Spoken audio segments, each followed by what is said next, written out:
Chapter 712. When Ji Bingxiong was escorted to the magistrate's court in 2003, the Hong Kong police had deployed more than 100 officers, 20 traffic police officers, and assault team members. In addition, there were about 40 organized crime and triad investigation department agents on standby. It could be said that the Great Circle had left a deep psychological shadow on the Hong Kong police. It was a nightmare. They called it the provincial flag soldier, with mixed feelings. In short, the Great Circle was much more terrifying than the local gangs like it in society. Now that the Great Circle had entered Hong Kong, would it attract the tiger and the wolf? Jiang Tian, so you're the boss of the gang. You're not a good person. Fang Minxia rolled her eyes at Jiang Tian and said coquettishly, "Don't be disrespectful to Mr. Jiang. Mr. Jiang's identity is not something you can guess." Fang Guori glared at her fiercely and said seriously, "The Great Circle didn't have a good reputation, but now under Mr. Jiang's leadership, they have become a legal gang that protects the interests of the world's Chinese. They don't steal, rob, sell drugs, or deal in arms. It's the world's largest Chinese mutual aid organization." Jiang Tian smiled faintly and said, "If Director Fang agrees, I'll let the Great Circle and fucking gang be your auxiliary police force to remove this tumor that has been entrenched in Hong Kong for decades. I've done a simple investigation. Xiang Qiangxing didn't appear in person, so the police can't form a complete chain of evidence." "That's right. Mr. Jiang's eyes are truly as sharp as a torch, as clear as fire." Fang Gui slapped his thigh and said, "His agents are hiding in the United States, hiding their names. We can't even find them, let alone capture and extradite them. The Great Circle is over there. Give the information to my people, and I promise to help you find them in an hour." Jiang Tian waved his hand generously and said, "There's no need to pay the Great Circle. They have hundreds of billions of dollars in assets, so they don't need this money. Just take it as getting rid of a pest for the people and paying back an old debt in Hong Kong. As for Wei Duangong's British nationality, it's not a problem. The British MI6 is very afraid of me now. If I want them to get rid of Wei Duangong, it's just a matter of a word." Fang Guori's thin and elegant face was very solemn. He pondered for a full minute, then stood up, bowed again, and said seriously and sincerely, "Mr. Jiang, first of all, I must express my sincere gratitude to you. But this is a serious matter, and I'm afraid I can't make the decision. I'll give you an answer after meeting the chief executive and the director of the Security Bureau tonight. Maybe Director Fang is worried that these auxiliary police officers will stay in Hong Kong and form a new evil force." Jiang Tian nodded. "I promise I won't. They are now in America, in Sidonie. They have a better life." He then turned to Li Chao and said, "Mr. Li, don't you have the Lantern Festival charity banquet? When the time comes, you can invite Wei Duangong, Xiang Qiangxing, and the others to attend." Over the years, the three organizations have supported the island independence, fooled and manipulated the middle and lower classes, and incited the emotions of the people, which seriously affected the security of the society and the economic development. Superman Li put on a serious face and promised without hesitation, "If Director Fang has no problem with this, the old man will definitely cooperate with you. All right, it's just a small matter. You guys can go first." Jiang Tian smiled and asked them to leave. In Fang Minxia's eyes, Jiang Tian's effortless manner was a little unfathomable. Will this work? Why does it look like he is fooling around? "Good night, Mr. Jiang. Rest early." They quickly got up and left. That night, in the wee hours of the morning, Jiang Tian, who was meditating, received a message from Fang Guori. "This is a good idea. On behalf of the Hong Kong Police Force, the Security Bureau, the Special Administrative Region Government, and the 7.3 million people of Hong Kong, thank you, Mr. Jiang. You're welcome. We are fighting for the same goal. We all want our country to be more prosperous and the world to be a better place." Jiang Tian replied to the message and then called Sasaki Kaisha. "The Huan and Fu Qing gang must be bored out of their minds. Come to Hong Kong and help me fight a gang fight." 3 o'clock the next afternoon. Sasaki Kaisha, Chen Yang, Song Jigang, and Su Yi got out of a bulletproof police car and walked into the building of the security bureau. "Welcome, my friends from afar." Fang Gui and a group of Hong Kong officials in suits and leather shoes greeted them and shook hands with them. The greeting staff was higher than they expected. The head of the security bureau was the director of the security bureau. In the next few days, according to insiders, the immigration department of Hong Kong didn't sleep for days. The 30,000 members of the Dahuan, who ranked second in the world and could fight with the Italian mafia and the Russian tomahawk, as well as the 10,000 members of the Fuqing gang, sneaked into Hong Kong with passports from different countries. Although Xu Min and Xiang Qian were arrested for the fake Lan Fengyuan and the gang fight, they were bailed out and freed on the same day. And society was powerful and had many henchmen. Their henchmen immediately pleaded guilty to the charges of fake Lan Fengyuan and intentional injury. Coupled with their powerful legal team, the two of them would be able to get away with it. The Security Bureau and the police force's strategy to deal with it in society was to relax on the outside and tighten on the inside. There was no need to arrest them and alert the enemy. Fang Gui even went to the Xiang family to apologize. After all, they were just ants. Xiang Qiangxing was the most important target of the Hong Kong police. Repulse Bay was filled with luxurious mansions. Countless Hong Kong people dreamed of becoming the owner of one of these luxurious mansions. Because almost every owner of a mansion here was a top figure in Hong Kong. They were either rich or powerful. They were the real celebrities in Hong Kong, the real privileged class. The Xiang family's mansion was in Repulse Bay. It covered a large area and the crooked tree in front of the door was very unique. It grew like a greeting pine between the cliffs of the Yellow Mountains. The lush branches and leaves covered the door of two cars driving side by side, as if it represented the owner welcoming the guests. It had a deep meaning. After entering the mansion, there was a large garden. This garden was familiar to those who had never been to Hong Kong and had never seen Boss Xiang's luxurious mansion. Every year, Huaxing Film and Television would celebrate Boss Xiang's birthday in the garden. This quiet garden often appeared in the headlines of newspapers, magazines, and entertainment media. At 3 or 4 o'clock in the afternoon, it was the so-called afternoon tea time. In the garden, under the shade of the vines. She sat forward, trembling uneasily. She looked at her father, who was sitting there sipping tea, and reported softly. Xu Min, who was shining brightly on the cinema screen, felt aggrieved. Her face was full of tears as she complained to the man with a thin face. She also added some details that she didn't mention before. This man, a man who had appeared on the screen many times as a supporting role for superstars such as Brother F.A. and Andy. A man who had invested in many classic Hong Kong movies in the past 20 years. Even though he was old, most of the people in the 80s and even some in the 90s, when they saw this man's face, the first thing they thought of was a cool guy called Dragon Fifth in several classic Hong Kong movies. He also had another identity, the head of the Xiang family. The Xiang family was not as wealthy as the 4 new families in Hong Kong. In terms of political influence, they were not as influential as the 4 old families in Hong Kong. They did not have 100 years of heritage, nor did they have a red hat, bestowed by the tycoons, let alone a large number of talents and international professional management. But this family, which was lacking in wealth and power, was able to make the entire Hong Kong tremble in fear. It originated from another name of the Xiang family, the Dragonhead family of Yi and Shi. In the underground world of Hong Kong, Macau and Taiwan, a dragon head symbolized supreme power. Sitting next to Mr. Xiang was Mr. Xiang, who was known for his bold and outspoken words in the media. Mr. Xiang, Zhanglan, was often interviewed by the media with Xiang Qiangxing.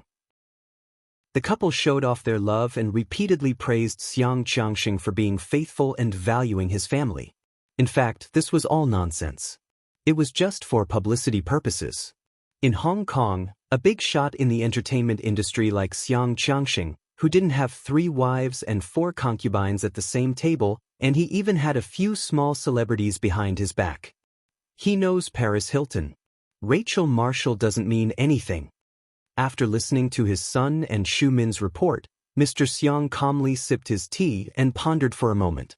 He shook his head and said, Is he the nephew of Zhang Zhonghua in Yanjing? The Hilton and Marshall families are all connected to the rich and powerful in Yanjing. It's not surprising that they would stand up for him because of the Zhang family. The key is Xu Min's wine cellar. It involves the interests of the Marshall family. Rachel will definitely stand up for her family's interests.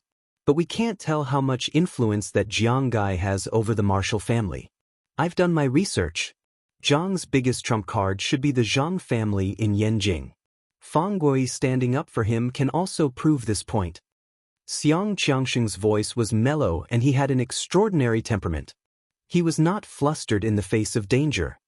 But Xiang Qiangsheng frowned and looked at Xu Min. His voice was deep, but it had a dignified tone. Xu Min's beautiful face turned pale with fright, and her delicate body trembled violently. Don't do your small business anymore. How much money do you make in a year? Do you even have 100 million? Don't lose the big picture for the small things and ruin your reputation.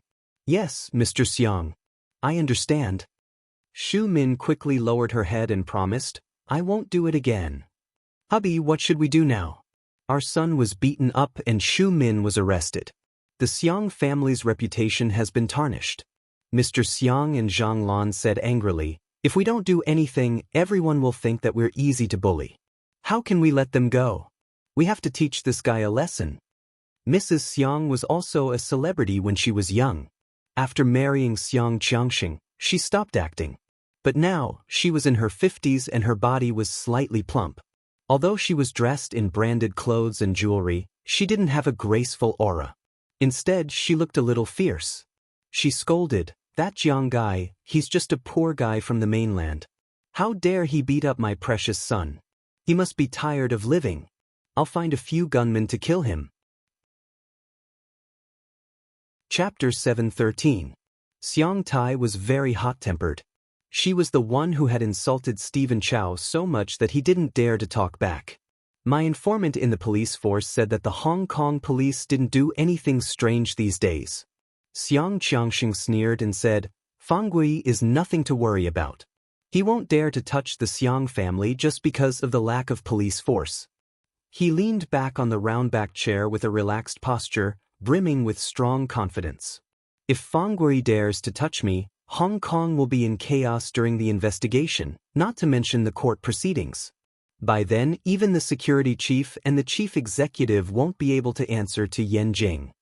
What Yanjing wants is stability, prosperity, economic development, and social stability. They don't want us to have no place to live. I knew it. Why are you afraid of that Jiang Gai? Fang Chang's face was still swollen and bruised. When he thought of how Jiang Tian and the others had beaten him up, he gritted his teeth and said fiercely, I'll call a few international assassins to kill them. Don't be rash. Xiang Qiangsheng raised his hand to stop him. Fang Gui has his eyes on you now. We are respectable people. How can we have blood on our hands? Then what should we do? Zhang Lan said unhappily, my baby son can't be beaten for nothing. Who are we? When did those mainland people dare to bully us? How can we just let it go? Of course not. Xiang Qiangsheng stood up with his hands in his pockets. He looked down at the vast bay and said coldly, the Xiang family has been in Hong Kong for decades. We rely on our prestige and power to make people afraid of us. No one dares to provoke us. His simple action of straightening his back made him brim with a powerful aura, revealing his absolute confidence. The theory is simple, but it's hard to do. We have to snatch the meat from the four big families' mouths and retract our mouths before the regulators react.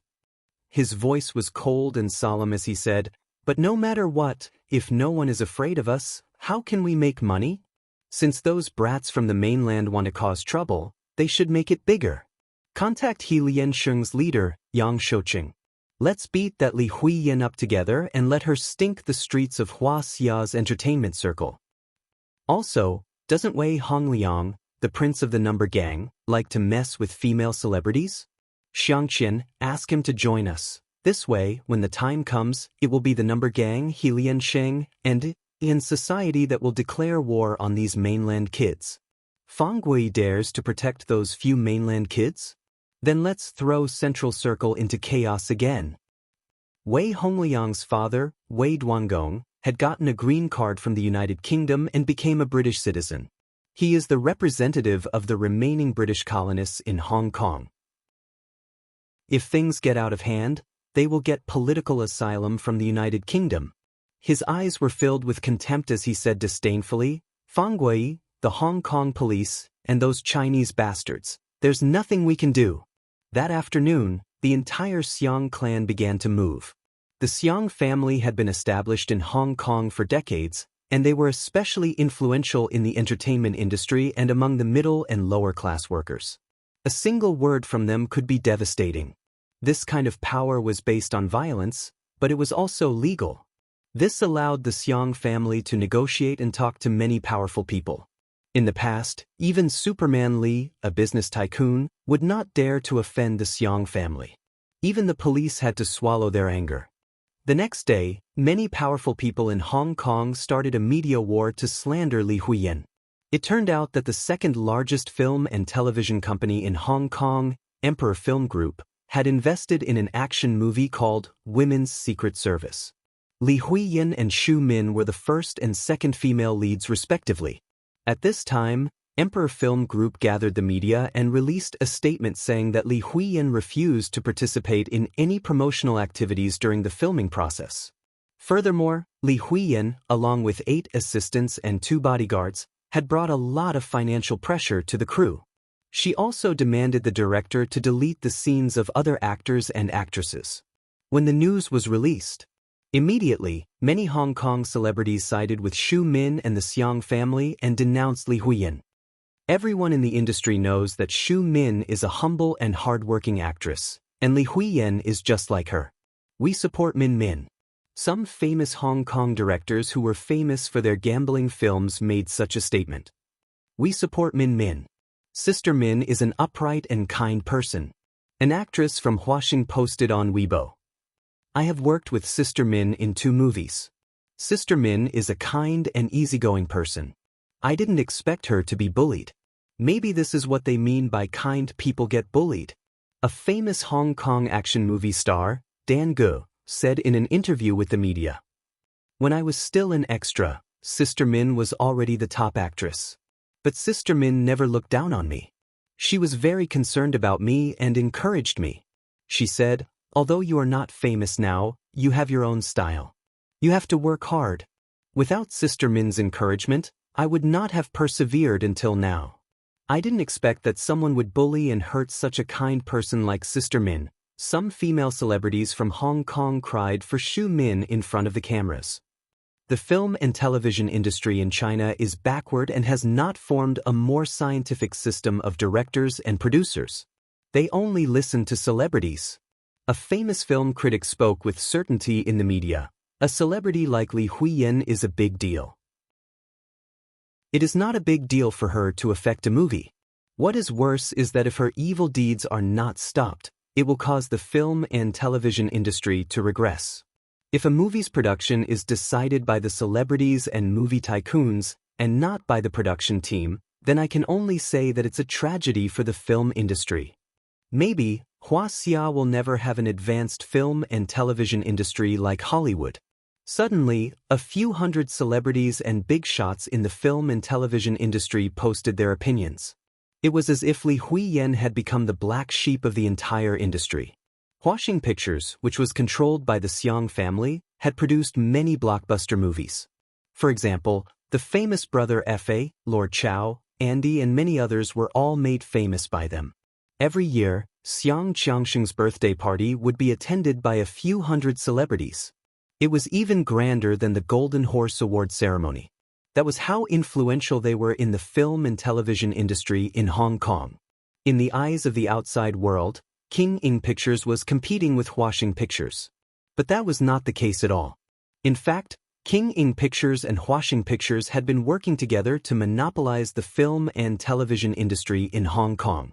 That was because the boss of King Ing Pictures, Yang Shouqing, was one of the leaders of the third largest secret society in Hong Kong. To put it bluntly, he was Xiang Qiangsheng's little brother. They had worked together to control Hong Kong's underground world. Yang Shouqing controlled the entire cast of Women's Secret Service Squad, so he could defame Li Huiyan easily. Together, he and Xiang Qiangsheng could control the entire film and television industry in Hong Kong. Together, they could bully Li Huiyan. However, the public did not know what was going on. Many people followed their idols blindly. Soon, tens of thousands of people were scolding Li Huiyan on Weibo. Other than that, Xu Min and the Xiang family had also hired a lot of internet water army to hype up the incident and make it the headlines of all major media outlets. Some of Xu Min's extreme supporters even went to Li Huiyan's address in China. They placed wreaths, lit candles, played sad music, and even splashed ink on Li Huiyan's house. When Li Huiyan's mother went out to buy groceries, she was knocked down by Xu Min's fans and was sent to the hospital with a broken leg. But in the hospital, there were still fans blocking and swearing. "Huiyan, how did you offend so many people? We've earned enough money. Don't make movies. You must pay attention to safety." Li's father is also a working class.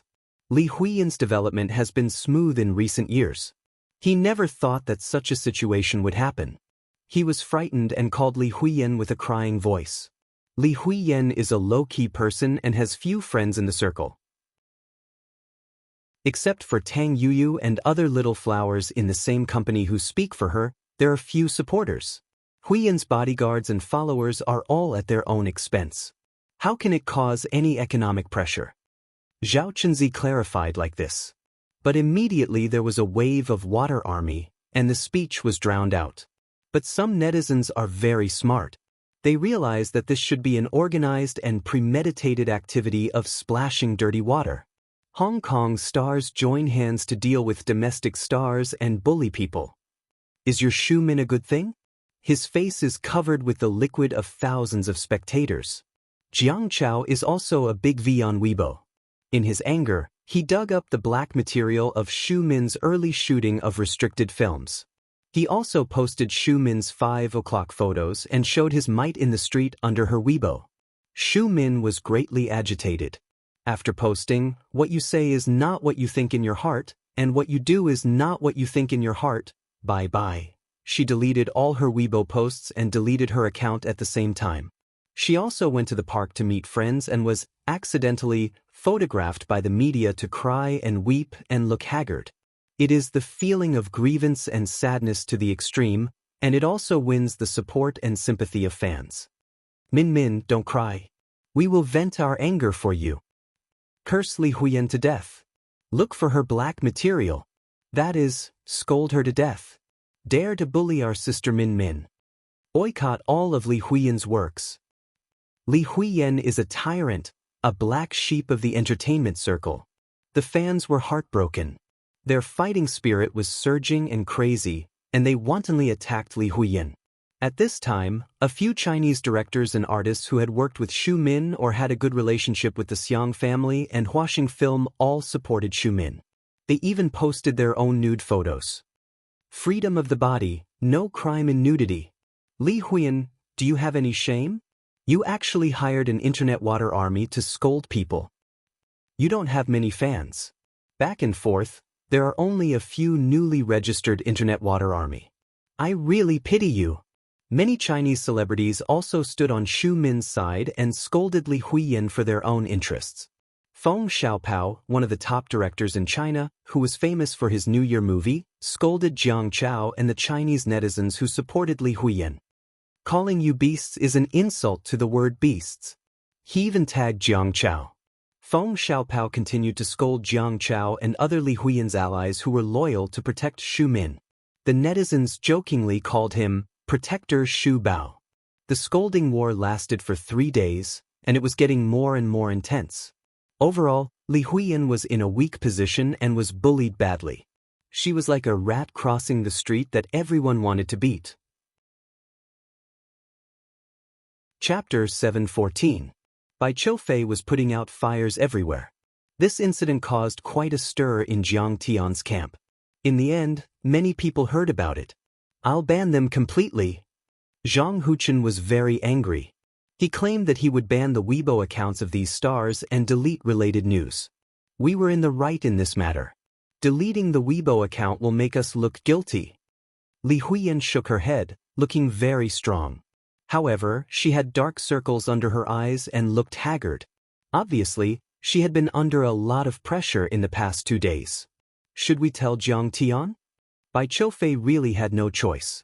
The Xiang family was very powerful, not to mention that they had the support of Yang Shouqing and others. In fact, his Tienge Entertainment was also very influential. However, they had been developing in Asia and the United States recently. They had less cooperation with the mainland, so they didn't have so many supporters. However, if Li Huiyan was hurt, how could he explain it to Jiang Tian? He would be too ashamed to see him. Forget it. Jiang Tian seems to be investigating a strange case with Su Maozhai these days. He's very busy. Zhang Yilin shook her head gently. Let Chen Jinming solve it. Let's make an appointment with Boss Yang Shouqing and ask him to clarify. Well, Boss Chen should be able to do it. Everyone nodded. Although Chen Jinming hadn't been in Hong Kong for long, he had made his name on Wall Street twice. He was familiar with all the big shots in Hong Kong's financial circle. Now, he had recruited his old enemies, the White Knight Fund and Fang Zhanhua. Fang Zhanhua and the White Knight Fund served these rich people in Hong Kong. He had also served as Superman Lee's financial consultant and was quite influential in Hong Kong's financial circle. In particular, Yang Shouqing was also involved in the business of clubs and casinos. He needed to launder money. He had cooperated with Fang Zhanhua for many years, so Fang Zhanhua could speak for him. Everyone dealt with this matter with a peaceful attitude, but they didn't expect to be tricked by Yang Shouqing. The veterans' tour of Hong Kong ended and they left for the next stop. And Jiang Tian finally had time to investigate a few tricky cases that happened in Hong Kong recently with Su Maozhai and his grandson. It seems that the devil did come to Hong Kong. Those who were injured were all people with strong essence and special bones, or cultivators. Jiang Tian's face turned solemn. Master Kong, one of them is an initial transcendent state martial artist.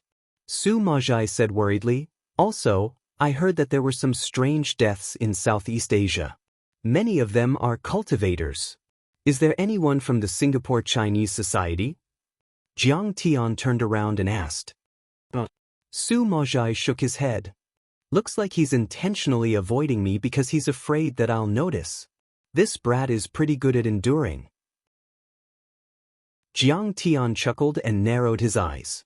Jiang Tian took out his phone and asked Hua Qingtian to use the power of the Taiqing sect and many of his allies to investigate this demon on a global scale. If there were any unusual movements, inform him immediately. But at this moment, Jiang Tian's phone suddenly rang. It was Li Huiyan. After asking, he found out that Qinjin understood that something had happened to Qiu Fei. That day, Fang Zhanhua from the White Knight Foundation contacted Yang Shouqing, the boss of Emperor, and they agreed to meet at the Discovery Bay golf course. Chen Jinming took a break from his busy schedule and brought by Qiu Fei, Zhang Huchen, Li Huiyan, and Tang Yuyu and Zhao Chenzi from Tienge Entertainment. Fang Zhanhua accompanied them. Jiang Chao, Cheng Yi, and Zhen Shuai had other arrangements and didn't show up that day.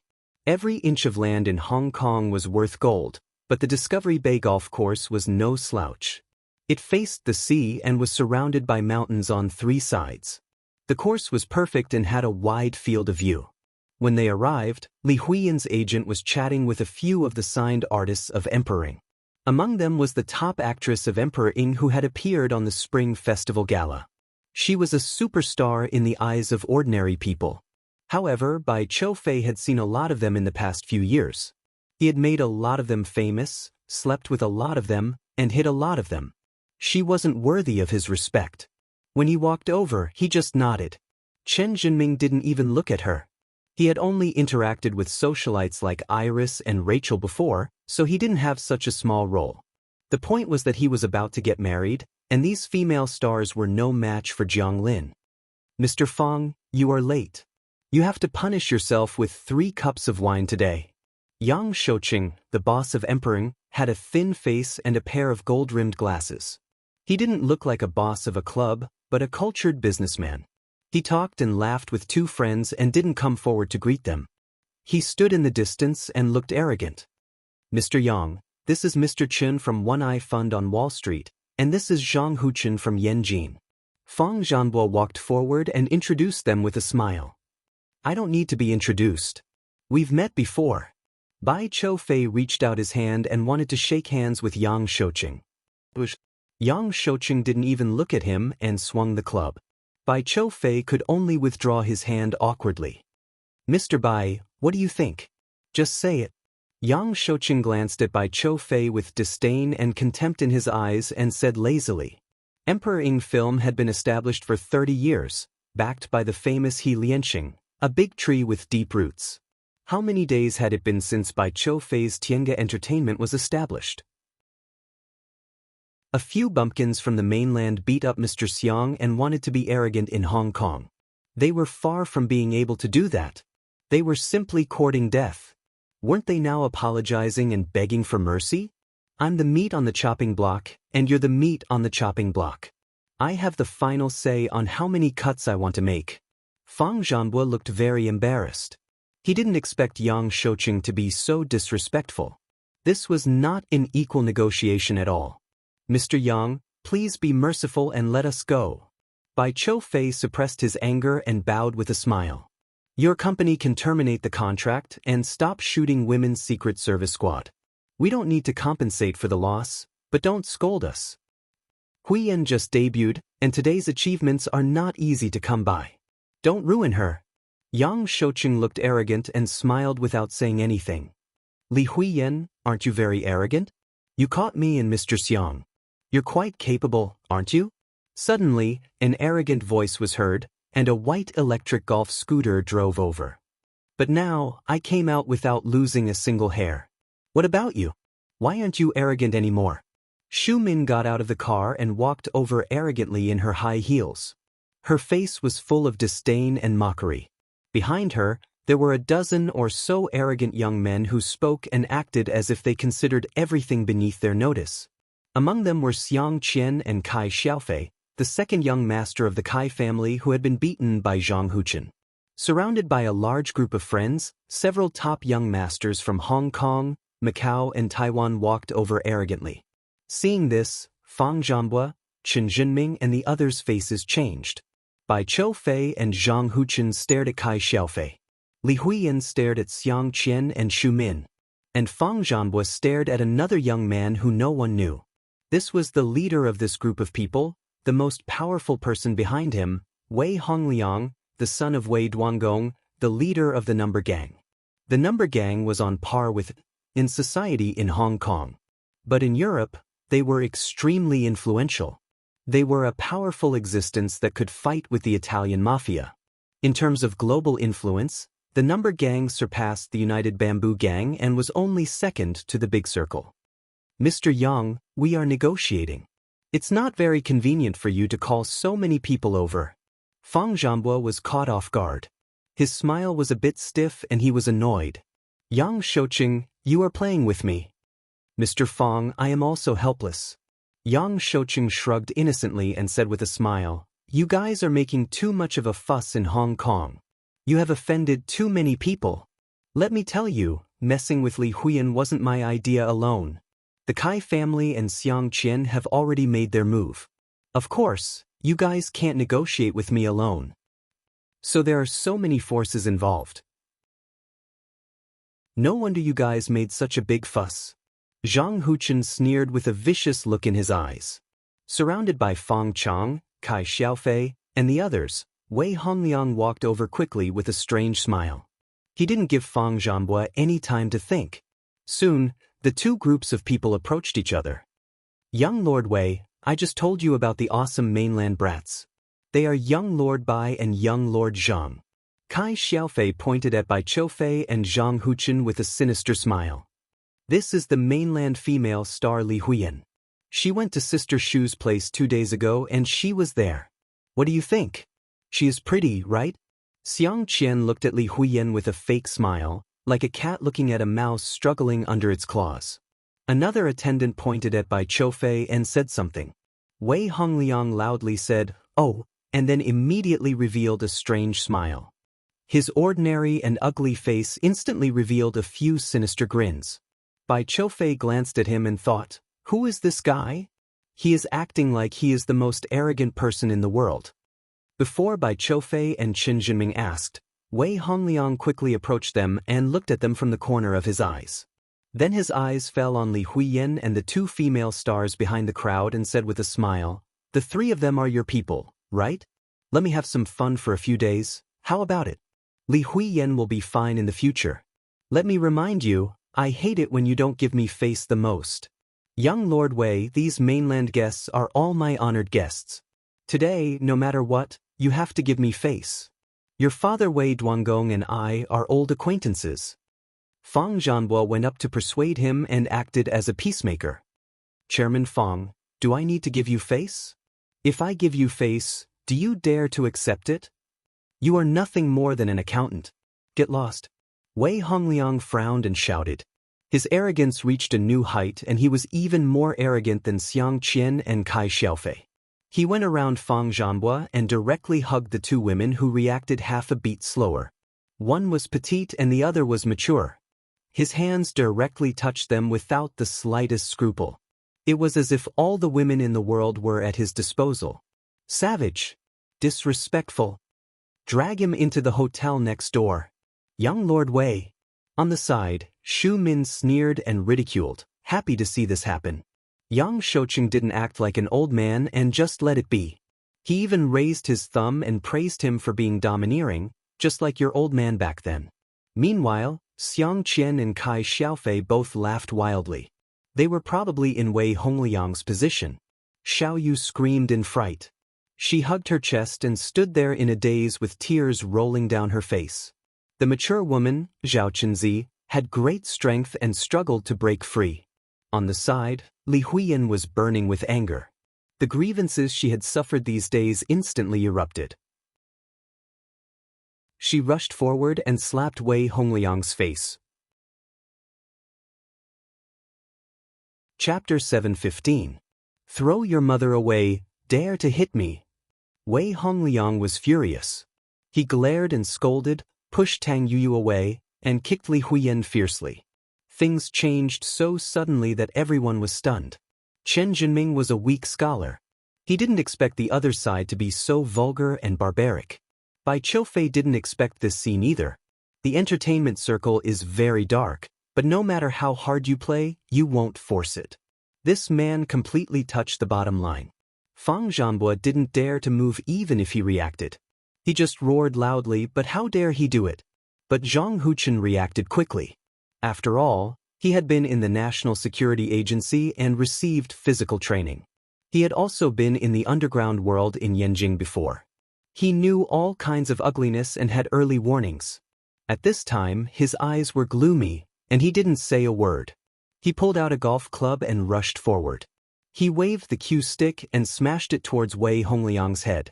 The cue stick cut through the air and made a whooshing sound. The momentum was terrifying. Wei Hongliang probably didn't expect the other side to be so fierce and straightforward. He subconsciously dodged sideways. He dodged the head, but not the shoulder. The solid carbon steel club hit directly on the shoulder and cut off one of his ears, which was bloody. Wei Hongliang was smashed to the ground, and his hand was bloody. He raised his ferocious and twisted face, one hand on the ground, the other hand pointed to Zhang Huchen and said angrily, "Kill him for me." More than 20 people swarmed up to Zhang Huchen and Kai Xiaofei's friends, as well as their bodyguards, besieged Zhang Huchen. There were also several people approaching the three girls, pulling and using force. At this point, Fang Zhanbo knew that persuasion was useless. The gray-haired man rolled up his sleeves and stopped them. The originally quiet golf course was in chaos. Zhang Huchen could fight better than ordinary people, but that was it. The other side came prepared this time, with a large number of professionally trained and even retired soldiers' thugs, which made him passive in an instant.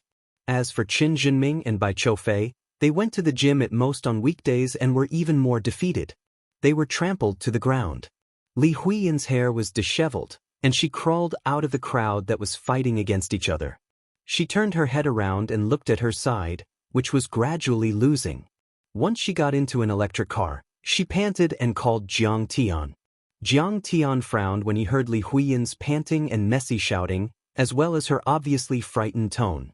After asking for the location, he immediately rushed to Discovery Bay Soccer Stadium. On the way, he didn't forget to call Cheng Yi and Jiang Chao to ask them to go and help. Half an hour later, Jiang Tian, Jiang Chao, Cheng Yi, and Zhen Shuai appeared at the entrance of Discovery Bay Golf Course almost at the same time.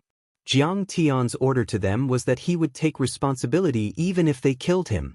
By the time Jiang Tian arrived, Zhang Huchen and the other two had already ended their miserable fate of being abused. Although he wasn't seriously injured, his hair was messy and his body was stained with blood. Zhang Huchen's eyes were bleeding and swollen like a steamed bun. At this time, Xiang Qian suggested that everyone quickly leave, saying that there were two especially good fighters in this group who could defeat hundreds of people. If Wei Hongliang and Kai Xiaofei had stopped while they were ahead, they might have avoided the tragic fate that followed. So good at fighting. I have a fucking gun. However, Wei Hongliang was too arrogant. He laughed wildly and said, "I'll beat you up every time I see you in the future." After that, he didn't leave and played golf with Kai Xiaofei and the other young masters in high spirits. He really treated Chen Jinming, Chou Fei, and Zhang Huchen as pushovers. When Jiang Tian, Cheng Yi, Zhen Shuai, and Jiang Chao barged in, Li Huiyan and the others were persuading Chen Jinming and the other two to go to the hospital to check on their injuries and get treatment in time. However, the three of them didn't move.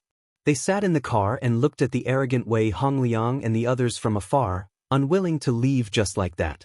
"Brother-in-law, tell me who did this?" Jiang Chao walked over quickly and looked at the injuries on Chen Jinming's face. His face was extremely cold as he suppressed his killing intent. "It's them." Without waiting for Chen Jinming to speak, Xiao Yu pointed at Wei Hongliang and the others in the distance. Jiang Tian, Jiang Chao, and Cheng Yi looked over at the same time. Coincidentally, Wei Hongliang and Kai Xiaofei looked over provocatively. "Damn, they're here so quickly." Xiang Qian was shocked, but he didn't move subconsciously. He felt that the other party wouldn't dare to do anything to Wei Hongliang. After all, the Wei family's influence was much stronger than the Xiang family's. What a scary gaze. Where did this person come from? However, when Yang Shouqing looked at Jiang Tian's gaze, he was shocked subconsciously. Jiang Tian's gaze was too cold and indifferent. It was as if an ancient fierce god was looking down at him.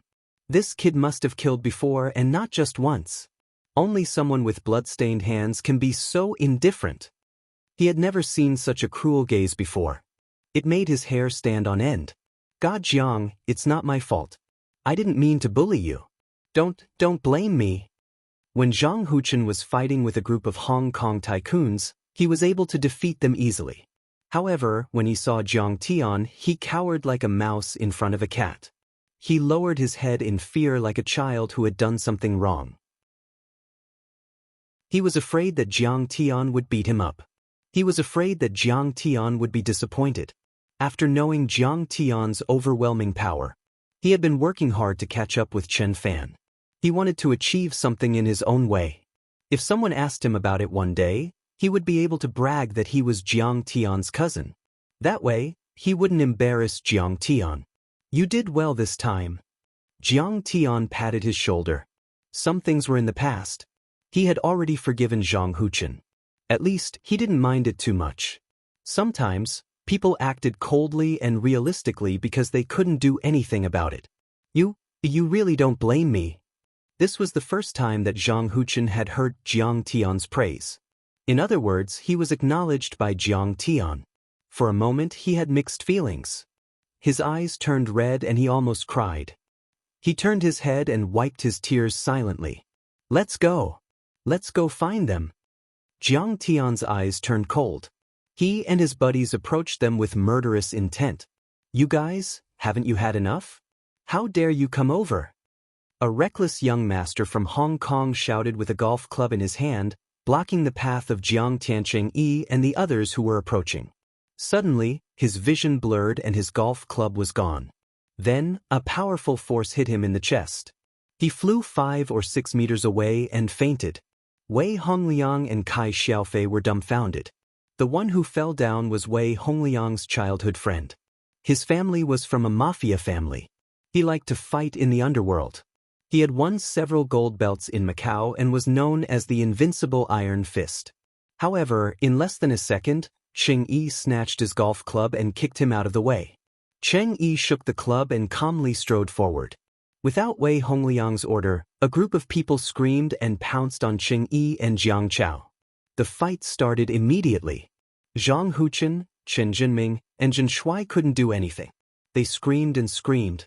Under Jiang Tian's guidance, Cheng Yi had reached the phenomenal success of the transcendent state and could be considered a grandmaster. Even a martial artist who had reached the transcendent stage of internal force couldn't withstand 1 or 2 moves from him, let alone these retired bodyguards. In just a few seconds, Cheng Yi and Jiang Chao defeated a dozen bodyguards and a few rich kids who tried to sneak up on them. Xiang Qian knew that these mainlanders were good fighters, so he ran very fast and temporarily avoided physical pain. While Wei Hongliang and Kai Xiaofei were stunned, Jiang Chao and Cheng Yi were already in front of them. "Wait, my father is Wei Duangong. Wei Duangong of the Number Gang. You should have heard of him." Wei Hongliang was so scared that his face was paler than a corpse that had been dead for 3 days. He raised both of his hands and threatened. "Oh!" Cheng Yi nodded expressionlessly. Without saying a word, he swung the club towards Wei Hongliang's neck and smashed him to the ground. His strength was incredible. However, Cheng Yi didn't stop there. With a twist of his wrist, he swung the club from the bottom up. The club head accurately hit Wei Hongliang's face, and Wei Hongliang, who was about to fall, bounced up in the opposite direction. Wei Hongliang's face was torn open. His canine teeth fell out and his nose collapsed. Blood gushed out of his mouth and his face was disfigured. Jiang Chao took advantage of the opportunity and threw a side kick. Wei Hongliang's sternum was shattered, and he flew up like a football, right in front of Jiang Tian. Jiang Tian kicked Wei Hongliang's knees twice in a row. People around them heard a series of bone-cracking noises. It was a 5-hit combo. Wei Hongliang flew up miserably and flew back 7 or 8 meters. He crashed into the lawn like a dog falling on its face. This young master of the Number Gang probably never dreamed that he would encounter such a ruthless and fierce combo. He dared to target Bai Qiufei, Chen Jinming, and Zhang Huchen. He was definitely not an idiot or an idiot. He did have the capital and confidence to be arrogant and domineering. He had a good father. When his father, Wei Duangong, returned to Hong Kong from Europe, the Hong Kong police and even the security bureau were always on guard. They couldn't arrest him and had to ensure that his father didn't have any accidents in Hong Kong. Even the chief executive was on pins and needles. Once the Number Gang, which dominated the European underground world, got angry, they might be able to set off a Jianghu storm in Hong Kong's political circle. Wei Hongliang's gradually losing consciousness didn't feel any pain or humiliation, only a trace of satisfaction. No matter who it was, anyone who touched him would die. "Boy, you're in trouble." Everything happened too fast. It was only at this moment that Yang Shoucheng finally reacted, pointing at Jiang Tian and the others in shock and anger. Slap. What he got was a slap in the face. Jiang Tian stepped forward and slapped him to the ground. His voice was full of mockery. "Trouble? Let me tell you, Yang Shoucheng, you're in trouble." Jiang Tian's voice was cold and stern. "Number Gang, Ian Club, and Lian Sheng, right? I will remove all of you from Hong Kong in 3 days." Next to him, the top sister of Emperor Ying was so shocked that her body trembled. She couldn't believe that Jiang Tian was arrogant. Yang Shoucheng had once stuffed a golf ball into her nether regions and made her bleed. She was also made famous by Yang Shoucheng, so she probably had Stockholm Syndrome. In her eyes, Yang Shoucheng was omnipotent in Hong Kong, not to mention that he had the support of the Number Gang and Ian Club. However, the young man in front of her said that he would remove the 3 biggest gangs in Hong Kong. What the young man said meant that he was going to wipe out all the gangs that had been in Hong Kong for hundreds of years. Dream on. Chapter 716. Good, Jiangtian, you are dead meat this time. Xu Min, on the other hand, was shocked and frightened. She smiled as if her plan had worked. Xiang Qiangsheng's intention was to make this a big deal. This mainland young man really didn't know what was good for him. He didn't disappoint everyone and made a big deal out of it. Very good. Very good. He had beaten Wei Hongliang and slapped Yang Shouqing. Although he was impressive, he had also formed a grudge. At this moment, the other two clubs couldn't wait to skin this mainland brat alive. The ambulance rushed to the scene and sent the injured to the hospital. However, under Yang Shouqing's order, no one called the police. There were rules in Jianghu, and people in Jianghu had their own way of solving problems. If someone called the police after being bullied or beaten, it would be even more laughable. After the ambulance left, most of the noisy crowd left. Only a few people were left. Fang Zhanbua and his female assistant stood side by side. Fang Zhanbua was in his 60s, but he still looked like a middle-aged man. He frowned and glanced at the young men under the shade from time to time. He had to admit that he was getting old. The spirit and fighting spirit of the past were gone forever. If he was the one who beat up young Lord Wei, he would probably be on tenterhooks right now. He would have called countless people to mediate the situation. He would even take the risk of going to Wei Hongliang's house and ask for forgiveness. No matter what, he wouldn't be in the mood to smoke and chat. Was he so ignorant that he didn't know the immensity of heaven and earth? Or maybe Chen Jinming and his friends were so powerful that they could look down on the rich and powerful in Hong Kong. Fang Zhanbua narrowed his eyes and looked at the three people under the shade. He couldn't figure out what they were thinking. The female assistant next to her glanced at her boss. She wanted to say something but hesitated. Fang Zhanbua glanced at her and said, "Do you want to know what I am thinking?" "Boss, I don't dare to ask you what you are thinking." "Then I guess you want to know." Fang Zhanbua looked at the female trader that he had trained and took a deep breath. He said, "I am thinking about which side I should take. Nowadays, people talk about moderation. I think it's best not to offend either side. You know the background of the Wei family. Young Master Zhang and young Master Jiang don't seem to be simple either."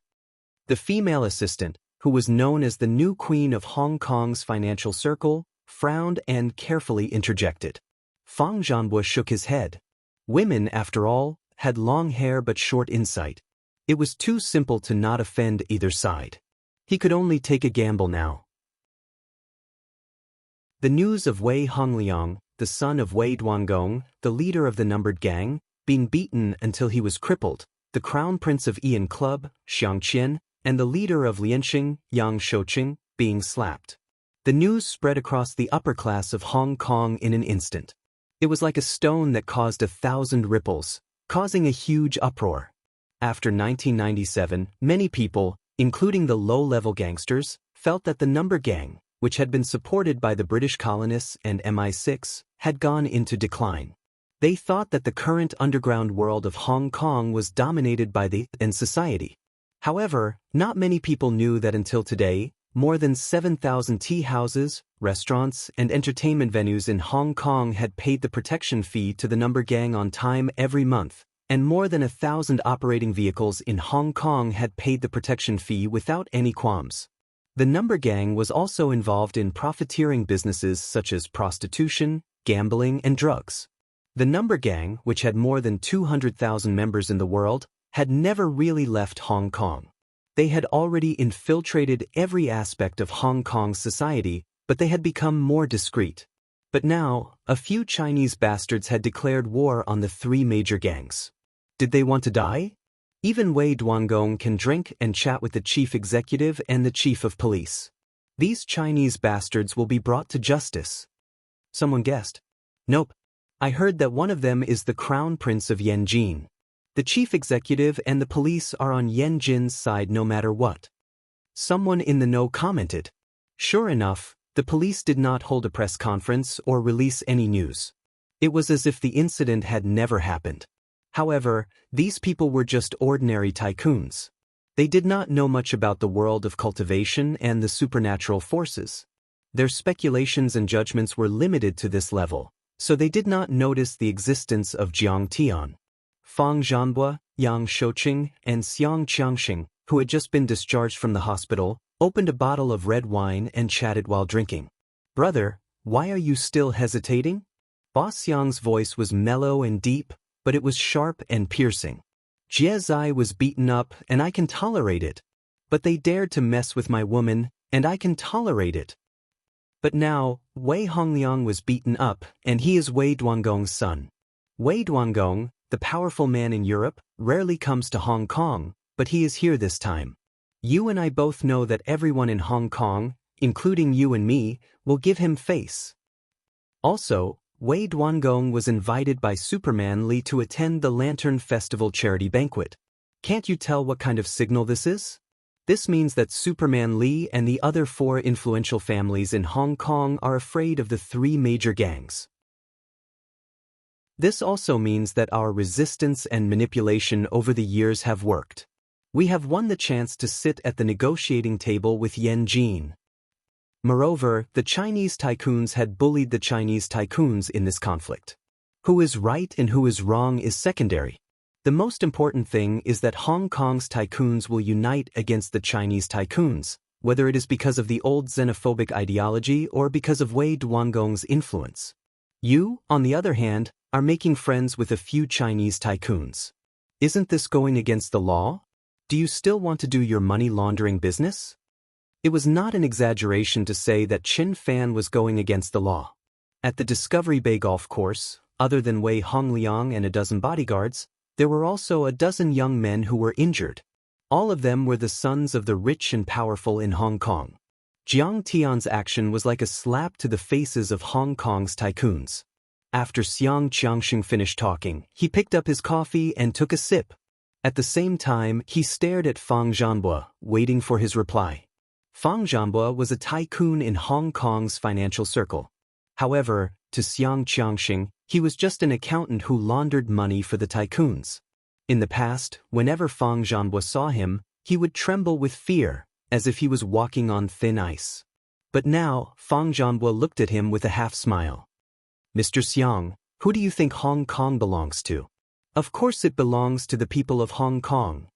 Xiang Qiangxing said matter-of-factly. Fang Zhanbo said with a half-smile. The people of Hong Kong rule Hong Kong and they are highly autonomous. That is true, but don't forget that the people of Hong Kong are the ones who gave them the right to rule Hong Kong. As he spoke, he raised his finger and pointed at a valuable tree in the north corner of the garden that was worth more than $100,000. However, no matter who was present, they all understood what Fang Zhanbo meant. He was pointing at the ancient imperial city that was thousands of miles away. Boss Xiang, Yin Club, Number Gang and He Lianxing are taking a big risk by hiding behind the scenes. Fang Zhanbo smiled and said, every year, you have received a lot of financial support from the United Bamboo Gang and the British tycoons. If this thing is exposed to the public, Yan Jin will not let you off the hook. Fang Zhanbo, what do you mean? Xiang Qiangxing's eyes suddenly turned cold and murderous. Boss Xiang, we have worked together for so many years. Listen to me. The economy is doing well and everyone is united. Don't make a mistake.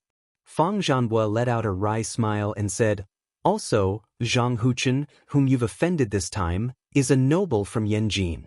He's a red roof merchant. If you want to save your life and the Xiang family, you should be working with them instead of fighting back. I know he is Zhang Zhongguo's son. But the Zhang family has not even made it to the Chang family. What kind of tycoon is he? Xiang Qiangxing said with disdain. At this time, the female assistant walked to Fang Zhanbo's ear and whispered a few words in a mysterious tone. Fang Zhanbo's furrowed brows suddenly relaxed. He got up and finished the cold coffee in his cup.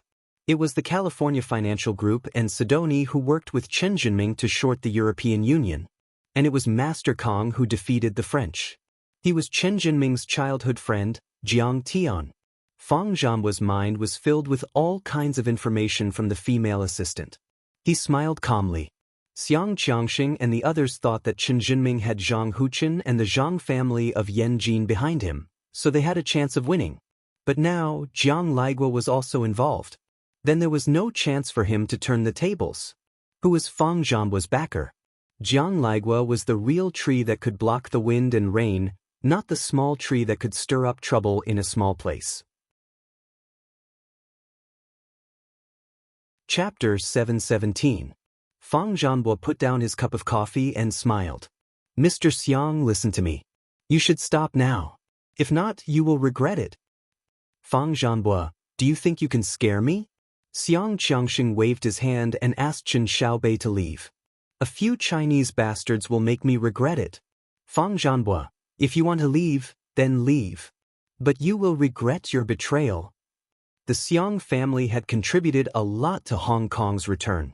We were the ones who stabilized the society in Hong Kong. The Zhang family of Yanjin might not be as powerful as the people behind me. Oh!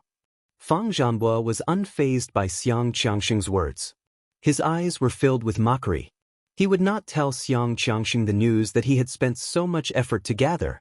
A storm was brewing. Soon, it was clear whether or not these people from the mainland that they looked down on were worth befriending. The next day, Superman Lee's family and the Central Joint Office announced the Lantern Festival charity dinner. Wei Duangong, Xiang Qiangxing, and Yang Shouqing were on the list of VIP guests. They were even on the same list as Xiao Shikuan and the other family heads. When the news was released, the entire upper class of Hong Kong was in an uproar. In the past, the Lantern Festival charity dinner was organized by the Central Joint Office and co-organized by the influential families in Hong Kong, Taiwan, and Macau. The Central Joint Office was the liaison office of the central government in Hong Kong. It represented the central government and carried out all kinds of duties assigned by the central government. It was a highly political organization. The Lantern Festival charity dinner was a major event in Hong Kong, Macau, and Taiwan. The director of the Central Joint Office, the chief executive, the director of security, the four most influential families in Hong Kong, Macau's gambling king He Hongqian, Taiwan's Wan family, and many other influential families would all attend the dinner. It could be said that celebrities were as numerous as the clouds, and crowns were like rain. Other than the 1997 Lantern Festival charity dinner, no one from the three major societies had ever been invited to the Lantern Festival charity dinner. Now that he was actually inviting him, the signal was clear and thought-provoking. It had a profound meaning and was carefully interpreted by many people. The three major societies are finally back on land. This is Yanjing's side offering amnesty and compromising. A tycoon slapped his thigh and said, "Both parties will negotiate with each other. Just like 1997, the three major societies will get more benefits. They might even become one of the most influential families in Hong Kong. They will be on par with Superman Lee." A smart old tycoon said, "From what I see, it's those young masters from the mainland who don't know the immensity of heaven and earth. They don't even know what this fight means." Their parents couldn't bear the pressure anymore. We have no choice but to clean up their mess and lower our heads to the Wei and Xiang families. We have no choice but to let the Central Joint Office mediate. The parents and relatives of the young master who had been beaten shook their heads and commented. They disdained Jiang Tian and the others. The higher-ups are giving in. Looks like our campaign is working. Hong Kong will always belong to us. There were also far-right elements who celebrated and treated Xiang Qiangxing, Wei Duangong, and Yang Shouqing as heroes. Li Huiyan is done for. Do you really think that Hong Kong people are pushovers? Now that the mainlanders have given in, it looks like she's really done for. There were also people in the entertainment industry who were gloating over Li Huiyan's misfortune. They thought that Li Huiyan's future was bleak and she would be shelved.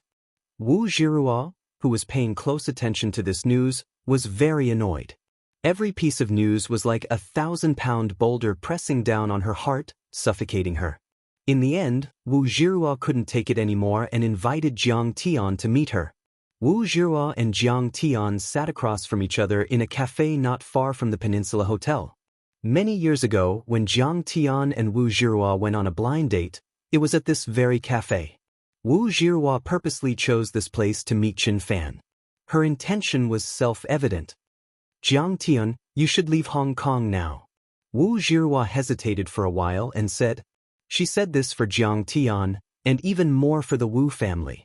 After all, many people knew that the Wu family and the Jiang family of Jinlin City had been friends for 3 generations. If the 3 major societies wanted to make a move, they would not let the Wu family off the hook. In their eyes, the Wu family was like an ant that could be squashed easily. "This has nothing to do with you, right?" Jiang Tian's eyes were indifferent. After spending a few days together, he had seen through Wu Jiruo's character. He was too lazy to say anything more. Sigh. Wu Jiruo heaved a sigh. She reached out her hand and held Jiang Tian's big hand. Her eyes flashed with gentleness and sympathy. She said earnestly, "Brother Jiang Tian, I really don't want to see you being tortured to death by them. Just listen to me this once." "Don't worry, I won't." Jiang Tian gently pulled his hand out of her hand. "If you stay here any longer, you will die," Wu Jiruo said calmly but firmly. Wei Duangong's son was crippled by Jiang Tian. Obviously, this matter would not be settled so easily. The guest list for the Lantern Festival charity banquet had been announced. Wei Duangong, Xiang Qiangxing, and Yang Shouqing were all on the list. However, the Li family and the joint office of the Central Committee did not invite Jiang Tian. With such an obvious signal, wasn't the meaning clear as day? This meant that Li Zhikai had completely given up on Jiang Tian and would never protect him. If that was the case, Jiang Tian would be alone in Hong Kong. He, Lianxing, and Club, and Number Gang, which one of them was not powerful? If they joined forces and turned Hong Kong into a battlefield, even the Hong Kong police would be hard-pressed. If they wanted to crush Jiang Tian, it would be as easy as blowing off dust. Zhang Huchen was a member of the Zhang family, so he might be fine. Chen Zhenming was an American citizen, so he might be fine. But Jiang Tian, who would care about a worthless person like him? If you die, how sad will Uncle Jiang and Auntie Zhang be? You want me to think about it carefully. Wu Jiruo said helplessly. Are you here to persuade me or to warn me? Jiang Tian said with a faint smile. It's up to you. Wu Jiruo's face turned cold. Wu Jiruo, you don't even know who you are talking to. Jiang Tian said disdainfully, do you know what you've been through all these years? What kind of power do you have now? Do you really think that I will die in their hands? Jiang Tian, I admit that I have underestimated you. I didn't expect you to be a relative of the Zhang family in Yanjin. You didn't even mention it back then. Wu Jiruo smiled and said, but compared to these powerful people in Hong Kong, Jiang Tian, you should be more realistic. A wealthy family is a wealthy family after all. She was very calm and rational as she spoke softly. You were just messing around with them before, but now that you have crippled Wei Hongliang, they are going to do it for real. No matter what tricks you have up your sleeve, even if you are a feng shui master, you are no match for them. You can't afford to mess with them. I can't mess with them? Jiang Tian smiled and said, is there anyone in this world that I, Jiang Tian, can't mess with? Zhiro, you have underestimated me, Jiang Tian. You think too highly of those trash. Your so-called wealthy family is just a bunch of gangsters. They are not even a speck of dust in my eyes. In Wu Jiruo's ears, Jiang Tian's words were already crazy. He was already babbling nonsense. That's right. Jiang Tian was crazy before. No matter what kind of background you have, you can't possibly go against the three most powerful families in Hong Kong. Their connections, background, and wealth were all well known in Hong Kong. Now, they were talking to the joint office of the Central Committee. It was obvious that they wanted to work with Superman Lee and the other super families. To put it bluntly, they could kill you with a finger. How dare you be so arrogant? This is not just arrogance. This is ignorance. Utter ignorance. Ignorance is bliss. Wu Jiruo said mockingly, Jiang Tian, where did your confidence come from? Why should I tell you? Who are you to me? Jiang Tian said coldly, moreover, will you believe me if I tell you? Tell me. Wu Jiruo said coldly. Then I will tell you. Jiang Tian looked at Wu Jiruo with a spurious smile, and then he said indifferently, all right, I'll tell you. You are not talking to an ordinary human being. I am a god in front of you. I once defeated the Singapore police force, defeated the Chinese Association, killed Wang Chongyan, and called the Prime Minister of Singapore, Li Hsien-long, my disciple. I once defeated the 28th Japanese Army and Air Force Brigade and forced the Japanese Prime Minister to bow down to me. In Sidoni, I once defeated the European Union's Pantheon, Russia's Winter Soldier, and America's Blue Storm.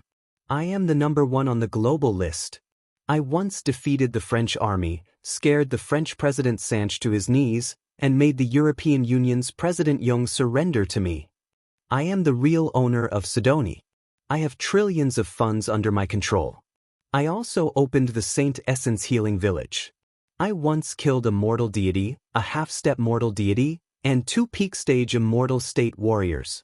Jiang Tian looked straight into Wu Jiruo's eyes and said, "So, after the Huaxia Long formation, many martial arts families and Red Wall families in Yanjin turned to me as their backer. So, the Chinese Association of Singapore, the Japanese Cherry Blossom Society, and the European Union's Pantheon all respected me. So, the Great Circle, the fucking gang, the Yamaguchi-gumi, and many other large societies in the world were willing to be my dogs. So, when I came to Hong Kong, Li Zhikai bowed to me, Fang Gui protected me in secret, and Su Zixuan accompanied me like a ghost. So, I dared to beat up Qian Qian, slap Xu Min, cripple Wei Hongliang, and tell the 3 major societies to get out of Hong Kong. Are you satisfied with this explanation?" Wu Jiruo's face became colder and colder as Jiang Tian spoke. By the time Jiang Tian finished speaking, the woman's face was already as cold as a glacier that wouldn't melt even after 10,000 years. In the end, she couldn't stand it anymore. She slammed the table and said angrily, "Jiang Tian, I'm trying to persuade you, but you're making fun of me. Is this fun?" The Hong Kong media said that the Jiang family is on the verge of collapse. They have withdrawn from the market and are burdened with huge debts. Now, Li Zhikai has abandoned you and doesn't care about you anymore. What do you have to fight with them? This is my last persuasion. If you don't listen to me, I won't talk to you anymore. Let's pretend that we don't know each other. You can go to hell." Wu Jiruo's eyes turned red and tears welled up in her eyes. She slammed the door and left. Chapter 7:18. She had originally come with good intentions, and even had a bit of indescribable guilt and affection. However, Jiang Tian did not appreciate it, and it made her feel as if her good intentions had been treated as ill intent. "You defeated the Japanese army? You sure know how to brag. Why did you say that you destroyed the earth?" Wu Jiruo got into her car and started the engine. Fine. I have tried my best to persuade you. Now you are going to die." Jiang Tian sat there and shook his head helplessly. "Sigh. I didn't want to explain, but you forced me to. But you don't believe me." Su Zixuan stood up from her seat and walked over to Su Zixuan. She smiled and said, "All right, Master Kong. Stop lamenting. It's normal that summer insects can't talk about ice. In the eyes of those who can't fly, those who can fly will look smaller and smaller." The afternoon of the Lantern Festival. On Temple Street, there were too many gangster movies that covered it with a dark tone that did not belong to it. Violence, blood, and evil. Most of the 80s generation who had been influenced by Hong Kong movies thought that there would be fights every few days. But that was not the case. Temple Street reflected the local culture of Hong Kong. There were many food stalls and small shops, just like the famous Lan Kwai Fong. It was a must-visit place for tourists. Sitting in the open-air food stalls and eating the special stir-fry made by the city's chefs, one could feel the local characteristics more than watching the skyscrapers by the Victoria Harbour. At this time, the sun was setting in the west, and the sky was gradually darkening. The short Temple Street was bustling with activity, and the food stalls on Temple Street were getting more and more lively. People came and went, and groups of customers came and went. The figures of small citizens and tourists intertwined, forming a harmonious picture. Jiang Chao, Qing Yi, and Zhen Shuai did not sit down to eat. Instead, they ate from one stall to another. Superman Li's side is ready. The gangsters from the 3 gangs will be there. Jiang Chao reported. Don't worry. The Li family will not stand up for us. We will only reveal the truth after we arrest them. De Huan's side is ready too. Cooperate with the Hong Kong police to arrest him tonight. Cheng Yi's face was gloomy as he smiled and said, in fact, they've been holding it in for a long time. They've wanted to fight and kill for a long time. This time, they finally found a suitable reason. Don't mention how excited they are. So happy, so happy. Zhen Shuai rubbed his hands excitedly. I can finally slap them. It feels so good. However, don't kill that Xu Min. I think it's pretty good if I accept it in the future. That woman's looks are really ordinary, but she can disgust Xiang Qiangxing. Cheng Yi said with a smile. That's right, slap their faces and kill them all. Jiang Tian nodded from time to time, eating the barbecued pork rice wrapped in lotus leaves. At the top of an old 4-story building on one side of Temple Street, the gunman who had been lying on the ground for a long time looked down from above. He slowly adjusted the angle of his sniper rifle, and the crosshair of his scope once again searched for Zhen Shuai's figure. Every time there was a cruel war, the number of bullets and artillery shells consumed was not comparable to the number of people killed. In the European battlefield of World War II, 3,000 bullets were used to kill one person. This number was estimated to make people wonder if the soldiers of that time even knew how to shoot. In fact, after more than 50 years, the war in this era was not much better than it was a few decades ago. However, there was always a small group of people on the battlefield who performed the legend of killing one enemy with one bullet. Snipers, ghosts on the battlefield, they used the least amount of bullets to kill the most people, and even secretly made the organized troops lose their frontline commander and become scattered sand. The gunman who was lying on the top of the building with the help of his black clothes blended into the night. Looking at the way he held the gun, he was not an amateur at the last minute, he was very professional. He adjusted his heartbeat rate, controlled his breathing, and moved the muzzle silently. Because the target he wanted to kill was constantly moving, if he wanted to kill the target in one shot, he must have enough patience and wait for the best opportunity. At this time, Jiang Tian suddenly had an idea, and a burst of true yuan was released. Then there was a muffled bang. A gas tank in a shop on the street suddenly exploded, rolling up into the sky. Jiang Tian and the other two were unharmed, but a few Hong Kong diners were covered in blood. Jiang Tian pulled Jiang Chao under the awning of a shop on the street. He was not afraid of bullets, but Jiang Chao was not, especially when he was facing a sniper. There is a sniper up there. He looked up calmly and pointed at the top of his head. Cheng Yi nodded in agreement. Sticking close to the wall, he turned into a small alley and stepped on the ground.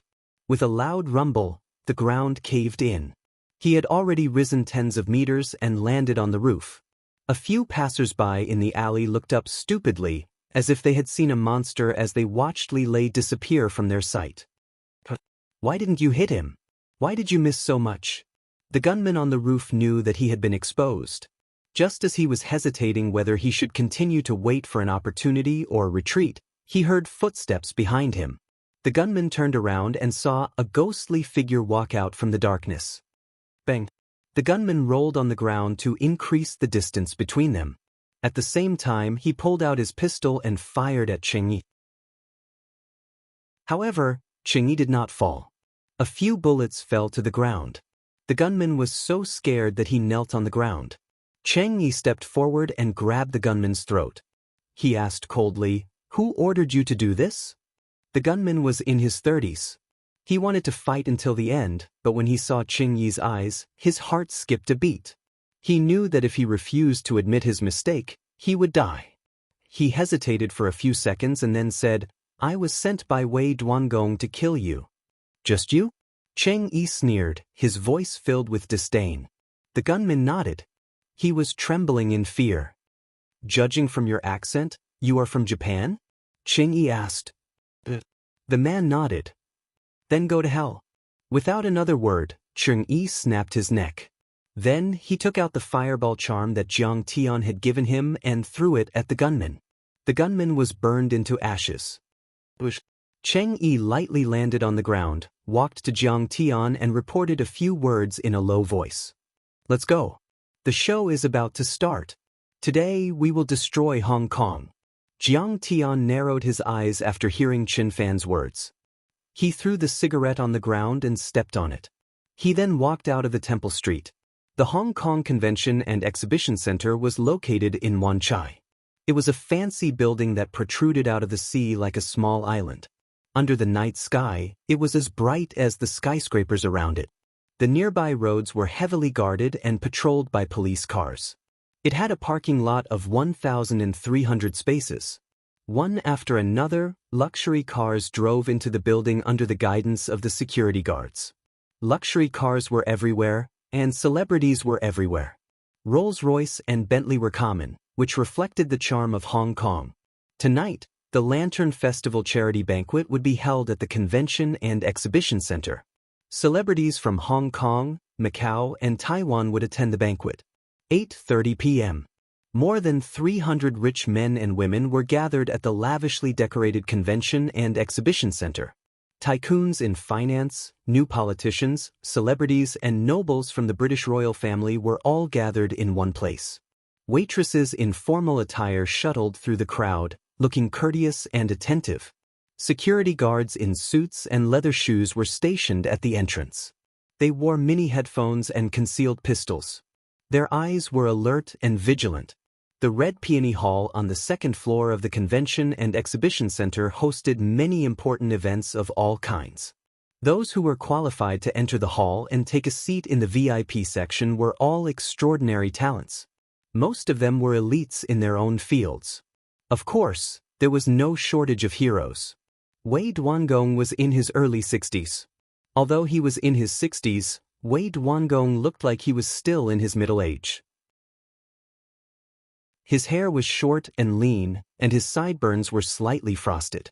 Not only did he not look old, but it also added a bit of mature male charm to him.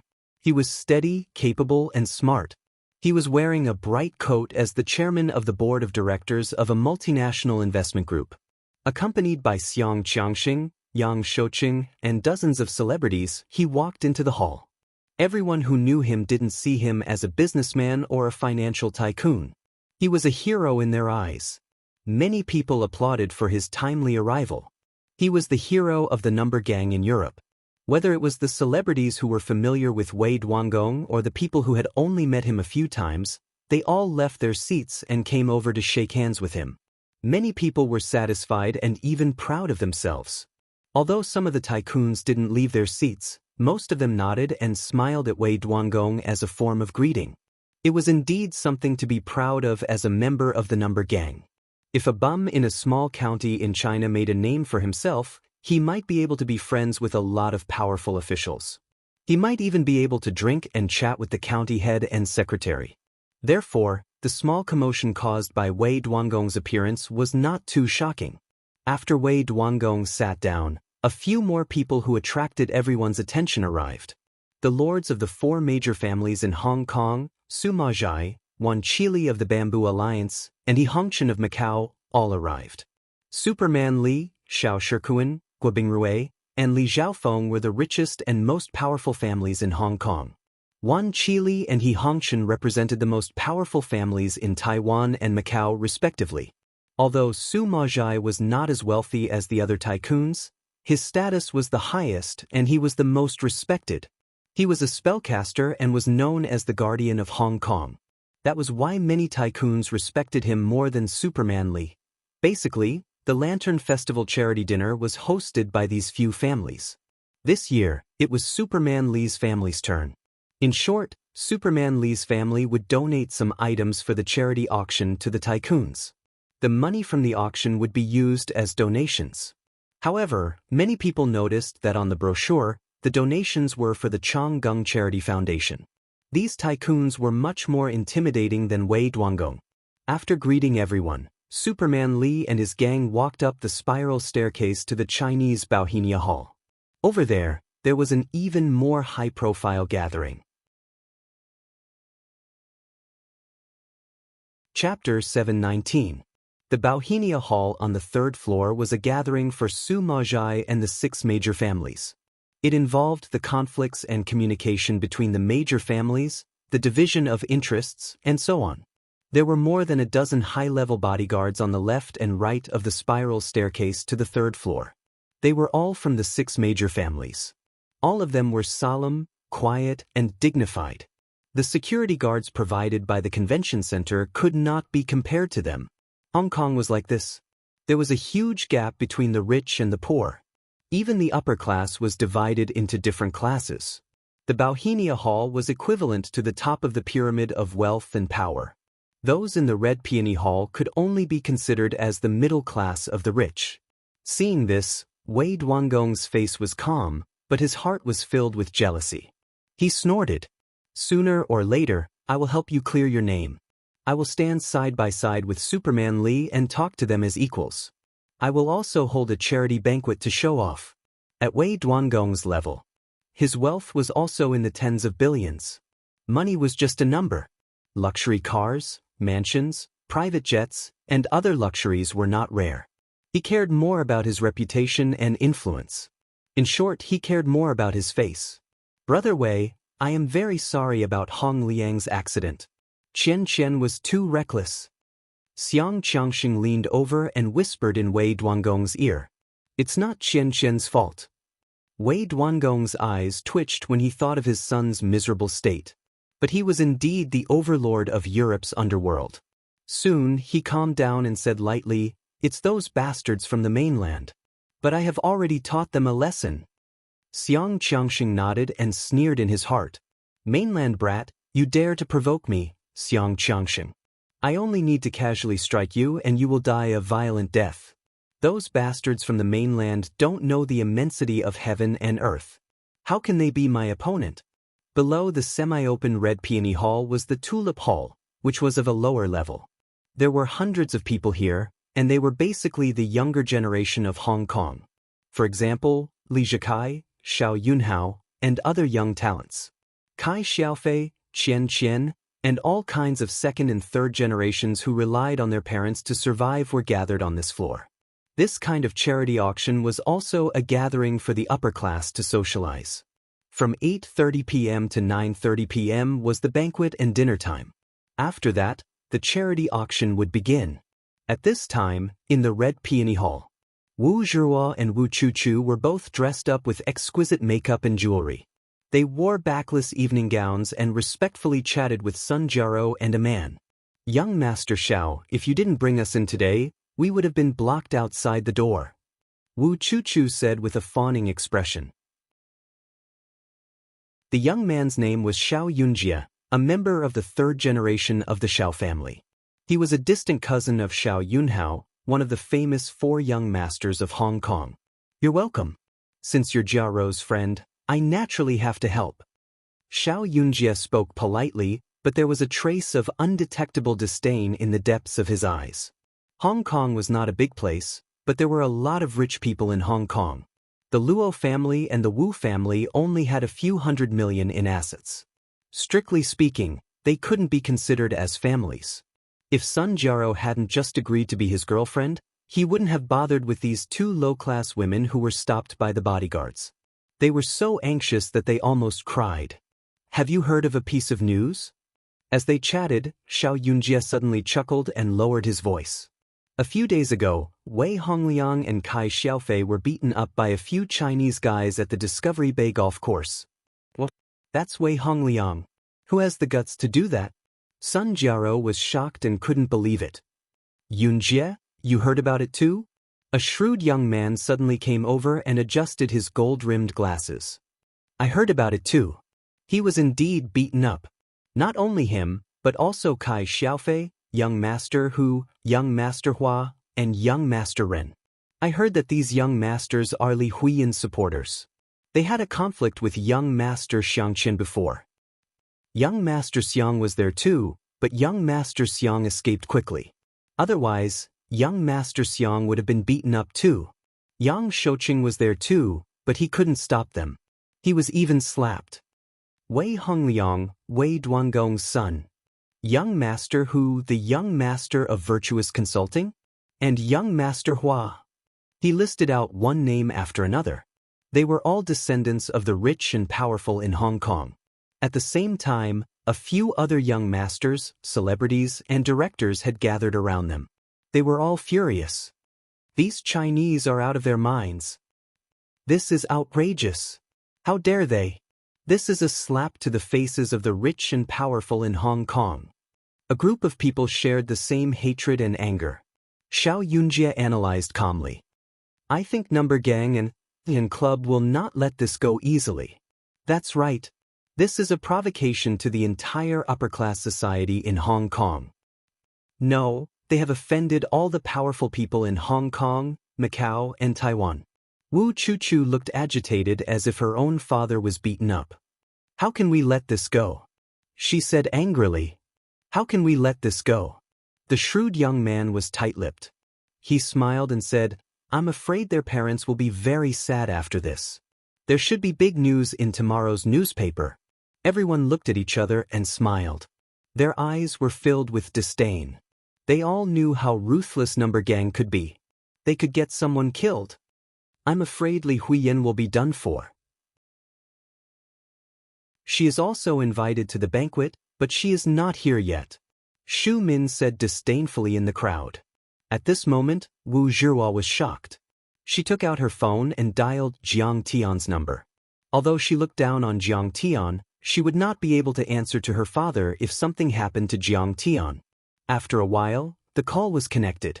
Wu Zhihua quickly said, Jiangdan, where are you now? Are you okay? I'm fine. Jiang Tian said lightly. Jiang Tian, you are in danger now.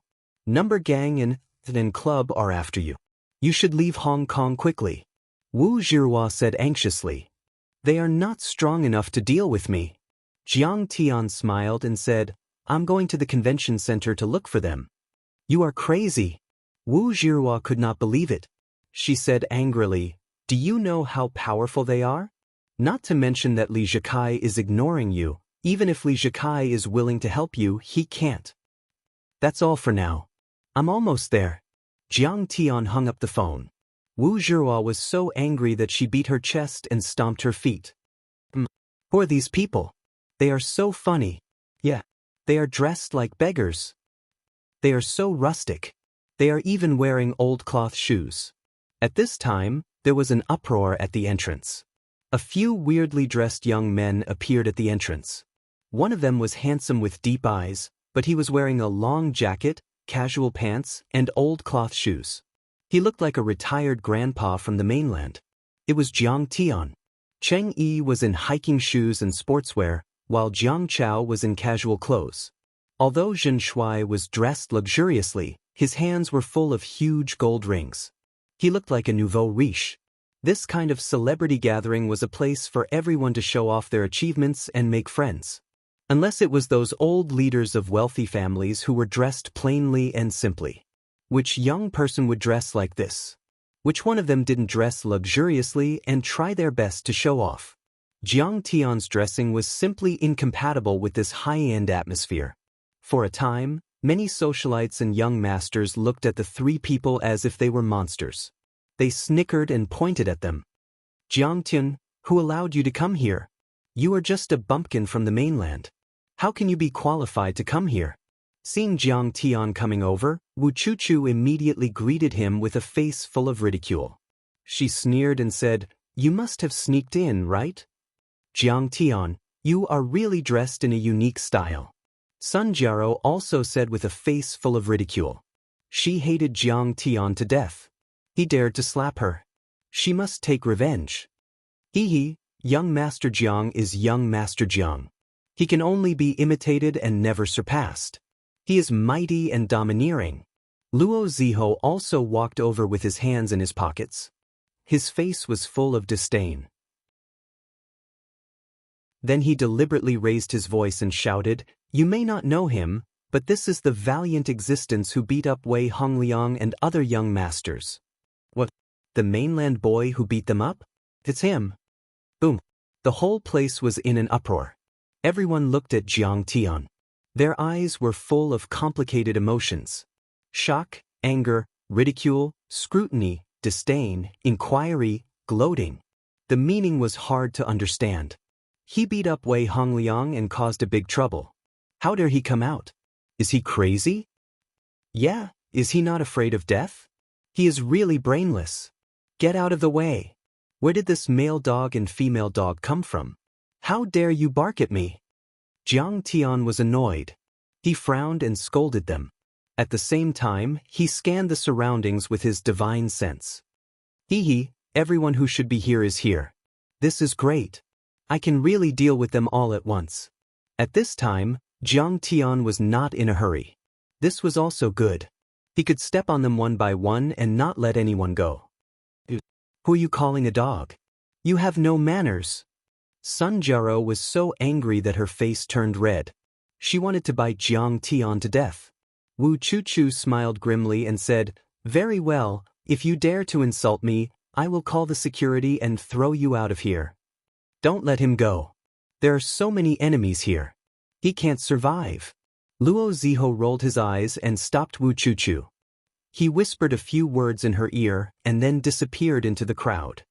"Jiang Tian, why did you really come?" Wu Zhihua walked quickly to Jiang Tian and scolded him, "You will be played to death if you come here." Luo Ziho was going to find someone. However, she didn't dare to stop Luo Ziho. Otherwise, Luo Ziho would have a bad impression of her. She had missed too many opportunities. She couldn't afford to lose any more. Although Luo Ziho was not the best, he was the best young master she could get her hands on. "Don't worry, I am going to destroy Hong Kong today." Jiang Tian cracked a smile and reached out his arm. "Sister Zhihua, are you interested in being my partner? We can destroy people together. Don't people usually come in pairs at high society gatherings?" Since he was going to help Uncle Wu's family, he might as well bestow her with glory and wealth tonight. "You are crazy." Wu Zhihua was so angry that she almost fainted. "Do you know how many people you have offended? Do you know how many people want to kill you?" Chapter 720. She was really disappointed in Jiang Tian. In her eyes, Jiang Tian had a low IQ and EQ. He didn't know how to judge the situation. He made a big trouble and came here to court death. The more she thought about it, the angrier she became. She wanted to scold Jiang Tian and said coldly, "Why don't you take a look at yourself? How can you compare with Xiang Qian and those young masters from Hong Kong? Alas, you're making me embarrassed." Jiang Tian shook his head with a wry smile and gave up the idea. "Humph, it seems that he has been abandoned by the Wu family. Someone ridiculed him in a strange way. A gentleman doesn't stand under a collapsing wall. Who doesn't know he's going to die soon? The Wu family isn't stupid. Of course, they have to stay away from him. This guy is talking nonsense. Does he want the Wu family to be his backer? How can the Wu family protect him?" A rich man snorted. For a moment, Jiang Tian seemed to be a joke. "What an honor it is to be Master Kang's female companion. Miss Wu, if you don't want to, I can't ask for anything more." At this moment, a soft and pleasant voice came from the door. Li Huiyan, dressed in a splendid dress, walked in gracefully, took Jiang Tian's arm, and said with a smile. Seeing this, Wu Zhihua was surprised. Didn't Li Huiyan know how much trouble Jiang Tian had caused? How could she stand beside him today? But soon, she snorted and said in a low voice, "Miss Li, you have to learn how to judge the situation. Don't make mistakes. Otherwise, you will die miserably." Bai Qiufei and Li Huiyan, the bosses of Tiange Entertainment, are here. The news spread all over the place in an instant. Suddenly, there was a storm. No one expected Li Huiyan to be here at this time. After all, it was rumored that Li Huiyan picked Xu Min's Lanfang Garden restaurant first, which led to this terrible dispute. Many people in the circle were angry at her. She would become the target of public criticism if she came here at this time. "Li Huiyan, I didn't expect you to come. Aren't you afraid of being torn apart by the celebrities in Hong Kong?" Soon, Xu Min walked over arrogantly and looked at Li Huiyan with disdain and ridicule. "Try tearing me apart," Li Huiyan said with a disdainful smile. "Li Huiyan, if you're willing to be my female companion today and accompany me to the hotel after the banquet, I'll let you go." At this time, Fang Chang sneered and slowly walked over. As soon as these words came out, everyone looked over and gloated. Everyone knew that Xiang Qian wasn't interested in Li Huiyan. He was humiliating and provoking Jiang Tian. "Isn't Li Huiyan your partner? Now, you can only wear a maid outfit and kneel at my feet and call me daddy." Many people were excited. Tonight, the first wave of attacks against Jiang Tian had begun. Forward, toads are common, but a shameless, ignorant, fearless, and ugly toad like you is really rare. There was no need for Jiang Tian to speak. Li Huiyan let out a burst of bell-like laughter, full of ridicule. Towards this kind of scum, there was no need to be angry, nor was it worth being angry. Only careless ridicule and humiliation could ruthlessly slap him in the face and make him feel humiliated.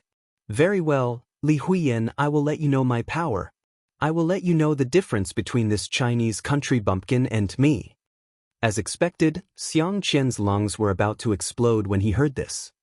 His face darkened and a murderous look flashed in his eyes.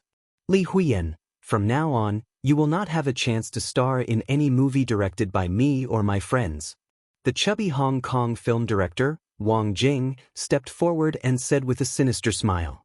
This man started his career by gambling and was Xiang Qiangxing's personal director. He was extremely influential in Hong Kong's commercial film industry and was also the chairman of Hong Kong's Directors Guild. Li Huiyan, how dare you offend young Master Xiang? You have no chance to star in any of my movies.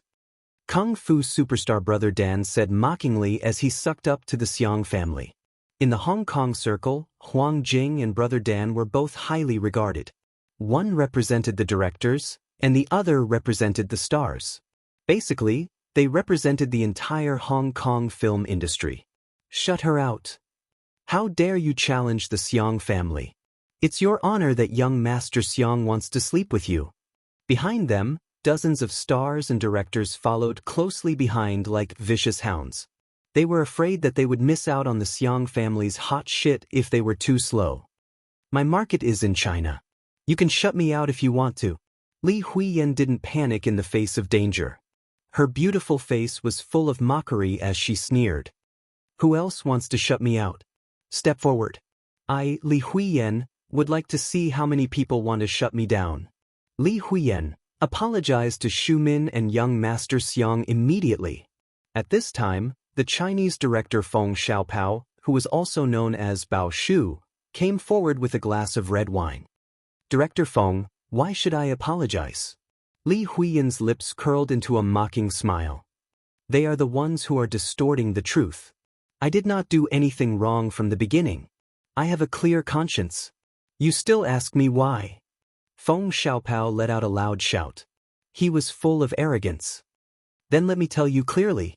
I am stronger than you, I have more resources than you, and I have more influence than you. I can order you to apologize to Li Huiyan. Otherwise, I will shut you out in China. He was a famous director in the China Film Group. He had produced many popular movies that sold well at the box office. In the film industry in Huaxia, he was very influential and could suppress Bai Choufei. Behind Jiang Tian, Bai Choufei sneered, Director Feng, you are a director in China. We have no grievances. Why are you standing on the side of Hong Kong people and attacking your own people? Mr. Bai, Li Huiyan, you are too naive. Feng Xiaopao's vitiligo face showed a sinister smile and mocked. There is no right or wrong in the adult world. There are only pros and cons, only strong and weak. I am stronger than you. If I shut you out, I can curry favor with the Xiang family. It is good for me, so I will shut you out. But are you not convinced? His shamelessness had reached a new height. He didn't even try to hide it. His expression said, what can you do about it? Li Huiyan, apologize. Brother Dan shouted. What makes you think you can compete with the film industry in Hong Kong? Huang Jing also sneered. Shut her out. She will never accept any role in Hong Kong. Xu Min snickered. Huiyan, you have indeed done something wrong. You fought with Xu Min for a role, but you shouldn't have tricked her restaurant. You're ruining the source of hundreds of millions of yuan. Cutting off her career path is like killing her parents. The big sister of King Ying pretended to sigh and shook her head. Her eyes were full of gloating. At this moment, the stars and directors in Hong Kong, Macau and Taiwan all sneered and scolded Li Huiyan, saying that they wanted to shut her out. As if Li Huiyan was a sinner. As if Li Huiyan had been abandoned by the world. As if Li Huiyan had lost the game and couldn't make a comeback. I heard that you want to shut Li Huiyan out. Very well, I will shut you out. What do you think? Suddenly, a loud roar was heard. At the entrance, Zhang Huchen strode in with majestic gait, pointing at everyone's noses as he spoke. Shut me out? Who do you think you are? Shu Min sneered. But in the next moment, when she saw the two middle-aged men behind Zhang Huchen, her pretty face changed color. Her heart thumped and fell into the abyss. The two men behind Zhang Huchen. One was the chairman of the China Film Group, Boss Han. The other was the deputy director of the China Film Bureau. He was a big shot who could control the fate of these stars. The deputy director was in his 60s. He wore an old Chinese tunic suit and his hair was neatly parted. His thin face was old-fashioned and conservative, but there was a sense of coldness and power about him. Huang Jing, you are always making gambling movies and teaching children bad things. Don't make movies in the future. You will be banned from the market forever. All of your movies are not allowed to be released in China. The deputy director's voice was hoarse like the eunuch of an emperor. He pointed at Huang Jing and said sarcastically, "Hey, director, you can't do that. Please give me a chance. I can make positive movies. I can make anti-Japanese movies." Huang Jing's face was as pale as a sheet of paper. His body trembled and he screamed. He was a director and he made a living by making movies. If he was not allowed to make movies, it would be the same as cutting off his livelihood. The deputy director of the China Film Bureau ignored him. He pointed at Brother Dan and said, "Your movies are too bloody and violent. You are teaching children bad things. Don't make movies in the future. If you want to make movies, go to Hollywood. The cinemas in China will never welcome you." Deputy director, all of my movies have passed the review and received the Dragon label. Brother Dan looked as if he had been shot. He held his chest and staggered backward. Tears welled up in his eyes and he wanted to cry. In 2011, the film industry in Hong Kong was in a slump. However, the movie industry in China was booming. The number of cinemas and TV screens increased and the box office hit new highs. Losing the market in China meant that he had lost his livelihood. If he went to Hollywood, no one would know him. Do I need to explain to you? You are an ant. Huaxia is the most powerful organization in China. I don't need to explain. The deputy director was arrogant and disdainful. He raised his hand and pointed at Shu Min again. Don't talk about it. Those movies you made in the early years made many girls think that they could become famous overnight. You have led the society astray and made Huaxia's moral standards regress by 20 years. Don't make movies anymore. You will be banned indefinitely. Director, I was just muddle-headed back then. Please give me a chance, I beg you. Shu Min's legs were weak and her face was pale. A strong sense of regret rushed to the top of her head and she almost burst into tears. If any of you dare to stir up trouble in the future and affect our hard-won stability, stop acting and ban all of you. The deputy director swung his sleeves and looked at the celebrities and directors in Hong Kong and said angrily, "No, we won't dare to do it again. Director, we were also deceived. Now that we know Shu Min's true colors, we must turn over a new leaf. Director, you are so wise. If you didn't expose Shu Min's true colors, we would still be in the dark. I will post on Weibo now and scold Shu Min. She is a beast with a human face. Yeah, Li Huiyan is so professional and reasonable. It's all Shu Min's fault. I want to report that Shu Min hired the Internet Water Army. All the directors, stars and even some investors were scared like rabbits under the claws of a tiger. They trembled and said with pale faces. They even took out their phones and started to post on Weibo and Twitter, abandoning Shu Min instantly. Who would dare to offend the god of harmony? Chapter 721. Chairman, the movies I've made are all about the theme, singing praises loudly. Please give me a chance. Feng Xiaopao came over with a fawning expression, like a loyal dog seeing its master. You dog, why are you messing around with a celebrity like Shu Min instead of making a movie? The chairman of China Film Corporation, Boss Han, was furious. He raised his hand and gave Feng Xiaopao a slap, making him bleed. Chairman, what you said makes sense. I was just confused. Feng Xiaopao covered his face and didn't dare to refute. He even nodded and bowed like an old dog.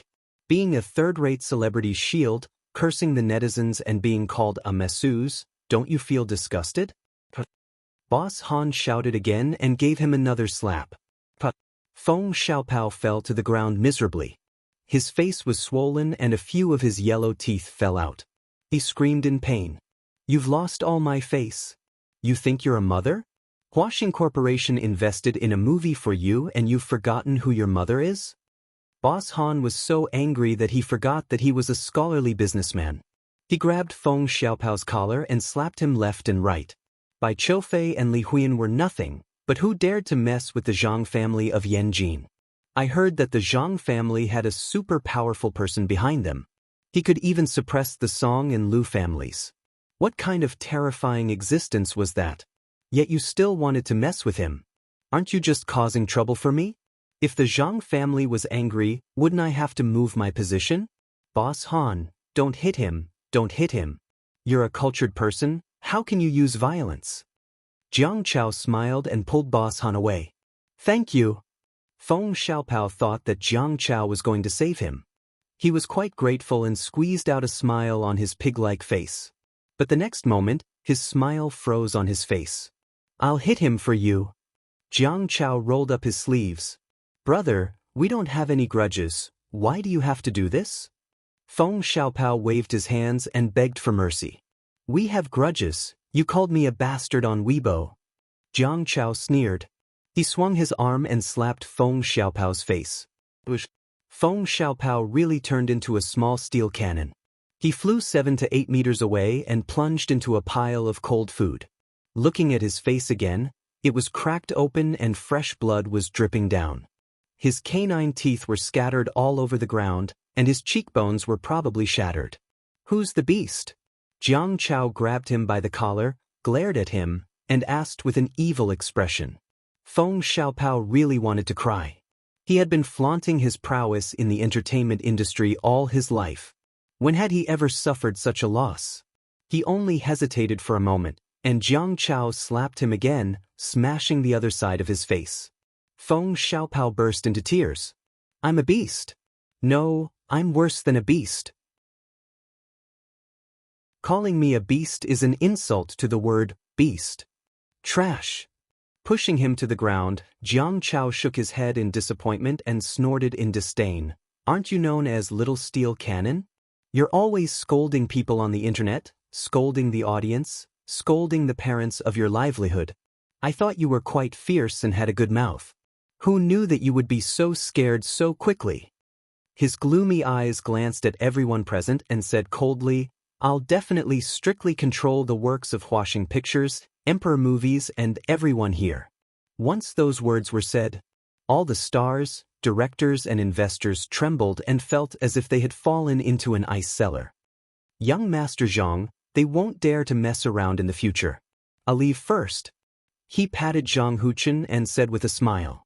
Boss Han from China Film also said goodbye. Zhang Huchen didn't ask him to stay. Before he left, he took a deep look at Jiang Tian with fear in his eyes. He looks so familiar. It can't be him. Is he really the Jiang Ligua who defeated the Lu and Song families? However, if Zhang Huchen didn't introduce him, he wouldn't dare to rashly talk to him. Their levels were too far apart. One had to know that Jiang Ligua was someone who could directly talk to the heads of state of France and the European Union. However, he was still very glad. It seemed that he had made the right choice to come today. After all, there would be some fireworks left behind. After Boss Han left. Brother Tian, did I do well? Zhang Huchen asked Jiang Tian shamelessly. Sometimes, evil people need to be dealt with by evil people. Jiang Tian frowned and said, but don't do it again. Why? Zhang Huchen looked confused and a bit wronged. I'm just doing this for you. Banning is not a good thing. Jiang Tian frowned and said, haven't you banned a lot of things over the years? Do you think the cramped space for creation and speech isn't suffocating enough? If you hate her, then go and fight back. If you think she's bad, then go and trample on her. You also have a mouth, right? You also have hands that can write, right? But if you find it difficult to do these things, then you go and call for a more terrifying power. You're really stupid, weak, and bad. You don't even know when you're digging your own grave. When the soil reaches your neck, you turn around and see what you've gained and what you've lost. Great God, Zhang's words are too profound, I don't quite understand. Zhang Huchen scratched his head, not fully understanding. Master Kong is really knowledgeable. Bai Qiufei gave him a thumbs up and then said with a smile, Master Kong, they are using the power of capital, but we are using our power. You can't blame us for going too far. Where did this young Master Jiang come from? Everyone was still silent like cicadas in winter, and they were dumbstruck. They were immersed in shock and were unable to recover from it for a long time. Jiang Tian, so the Zhang family is your trump card?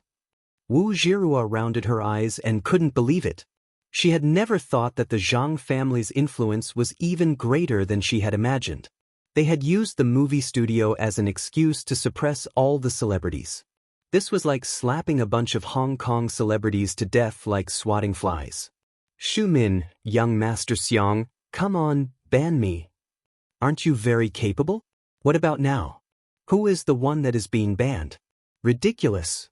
On the other hand, Li Huiyan stood beside Jiang Tian and sneered proudly. Xu Min's face turned pale and she trembled uneasily. She didn't dare to look Li Huiyan in the eyes. Fang Chang was like a defeated rooster. He was angry, dispirited and ashamed. His face turned red and he gritted his teeth, but he couldn't refute. This was a slap to his face. He had said that he would ban Li Huiyan, but he was the first one to be banned. He didn't have the power to fight back. Huiyan, don't go overboard. I think we should just let it go. The top sister of Emperor Ying said softly. Yeah, you have already punished them. Why do you still want to humiliate them? That's a bit too much. An investor chimed in. Shut up. Li Huiyan scolded. Everyone, I have always followed the rules in that crew. I didn't offend anyone. So the first elder sister of the Ying Emperor and the rest of you are actually my sisters. Brother Dan, 2 years ago, when you were in need of investors for a movie, I helped you pull strings. But how did you treat me? When Xu Min and the Xiang family gave the order, you turned black into white and ignored the truth. You all slandered me. My mother was knocked down and hospitalized. My family was besieged by fans who didn't know the truth. Yeah, sometimes you can't do what you want.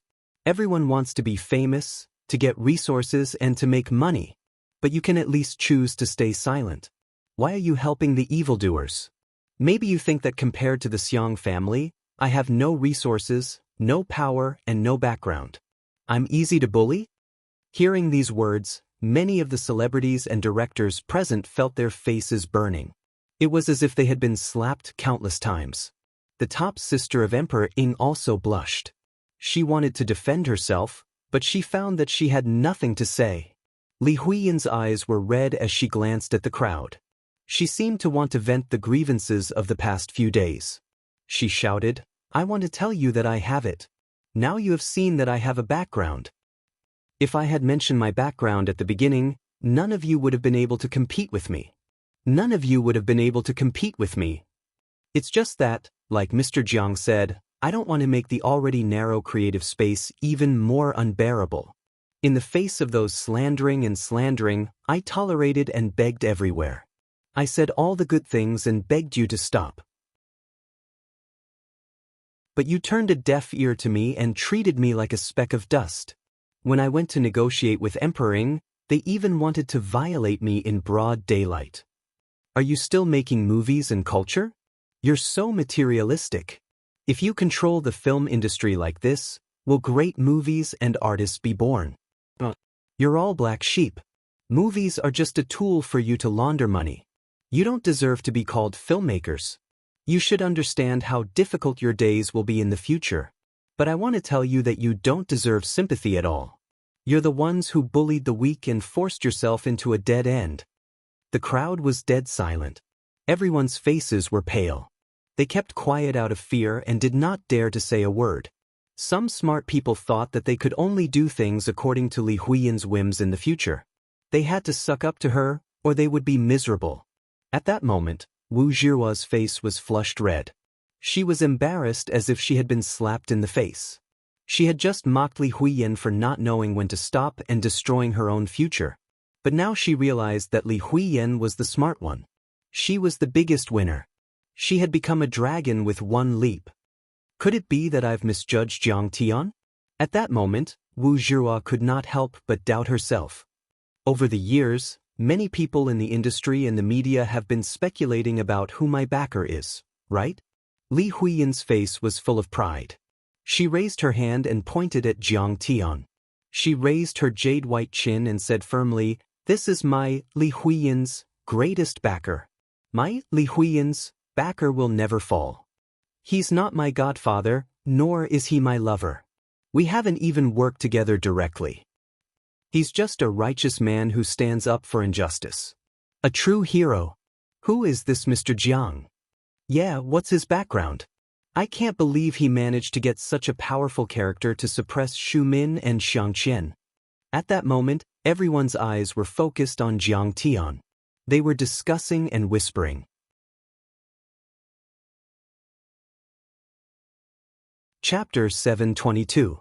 Great God Jiang, I'm leaving now. Zhang Huchen said with a flattering face. I still need to accompany the leaders of the film department. After all, I have made them work hard. Young Master Jiang, I'm going too. Let Li Huiyan accompany you. Bai Qiufei also bowed and said goodbye. He needed to accompany the leaders to have fun. Go. Jiang Tian nodded. Mr. Jiang is Zhang Zhonghua's nephew, Zhang Jinghua's grandson. Just when everyone was guessing Jiang Tian's identity and feeling puzzled, suddenly, a tall and handsome young man, surrounded by several strong men, quickly walked over. He put his hands in his pockets and walked with a powerful aura. Red Wall descendant. Of course he can get the leaders of the film department to endorse him. Of course he can trample on these star directors. Wan Chuha.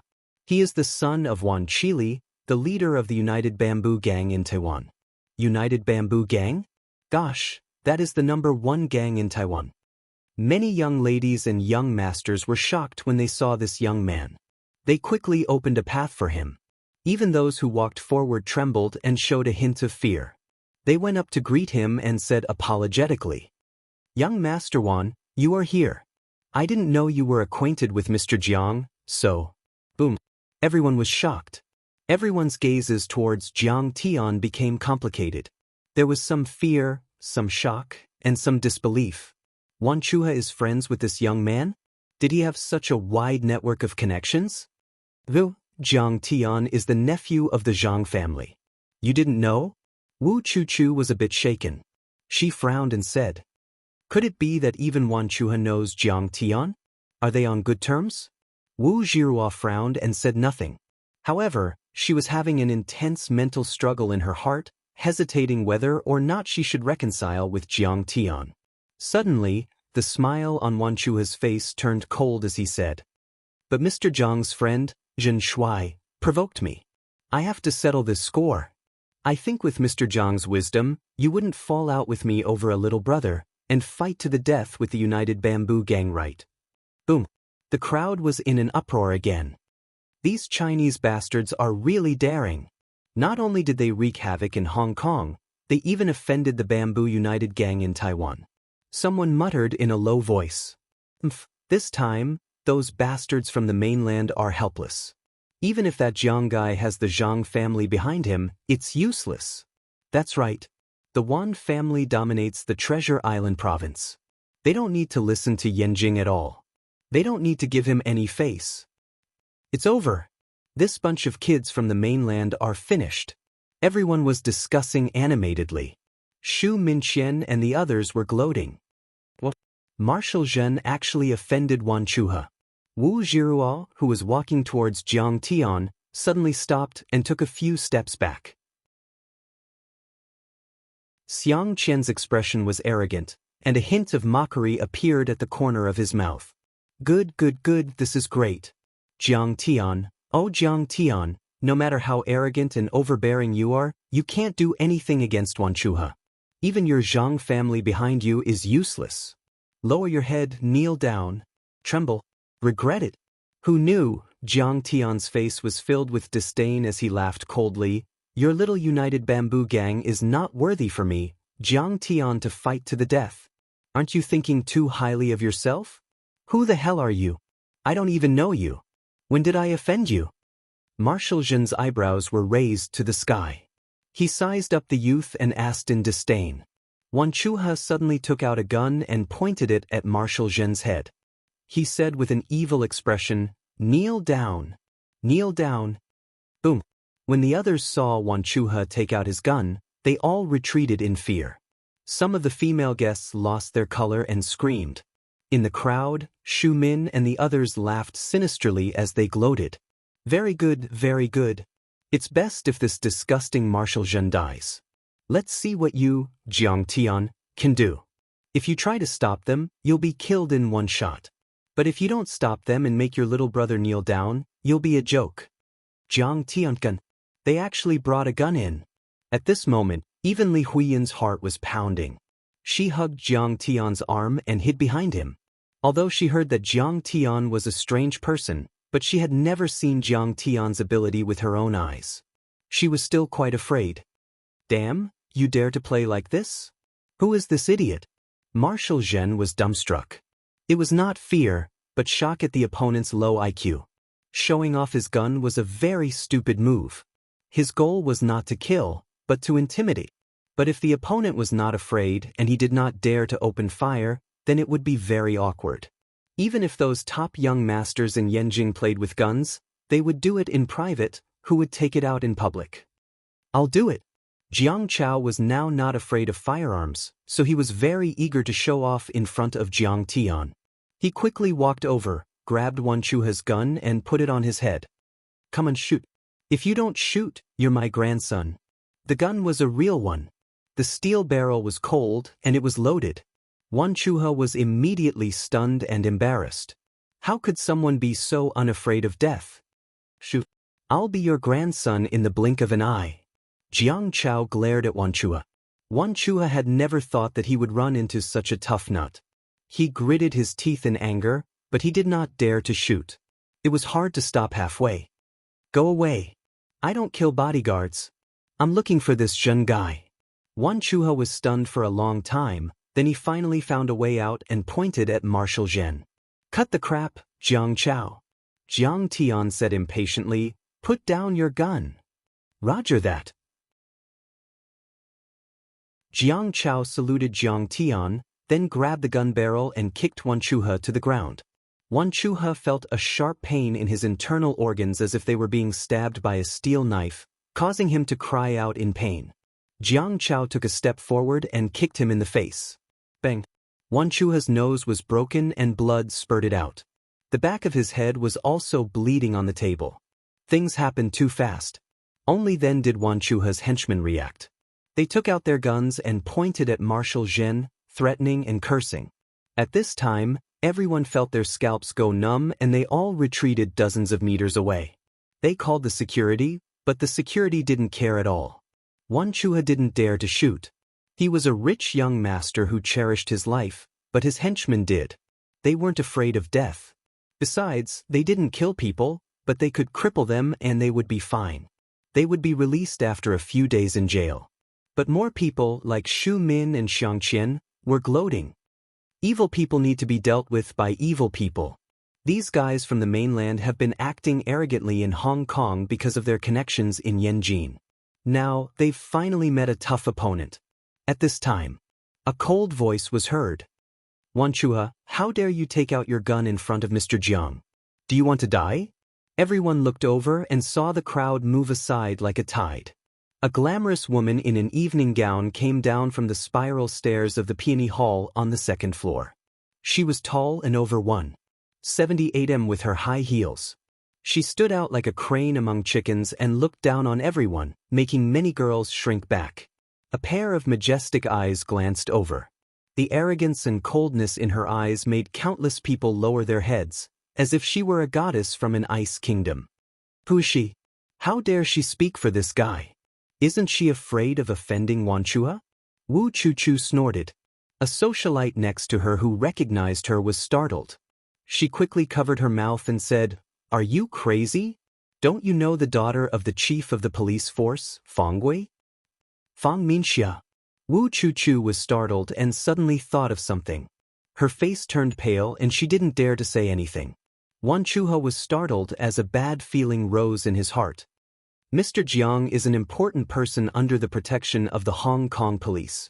Wan Chuha, how dare you? Fang Minxia questioned with a cold look. She had always been a cold person, and as a senior inspector of the police force, she was even more intimidating. At this time, she was so angry that a layer of frost could be seen on her face. No matter how arrogant Wan Chuha was, he was still a bit afraid of Fang Minxia. He tried to explain with a smile, "Officer Fang, I was just joking with them. Please don't take it to heart." Joking? Fang Minxia slapped him in the face, frowned, and said coldly, "You're so stupid. Do you really think the Hong Kong police are just for show? I will talk to Wan Chili in person." After that, she ignored the pale-faced Wan Chuha and bowed slightly to Jiang Tian. "Mr. Jiang, I'm really sorry. I'm late. I didn't expect this to happen." So, he really knows someone from the Hong Kong police force. Sun Jiaro's face changed dramatically. Meanwhile, Wu Chuchu looked at Jiang Tian in disbelief.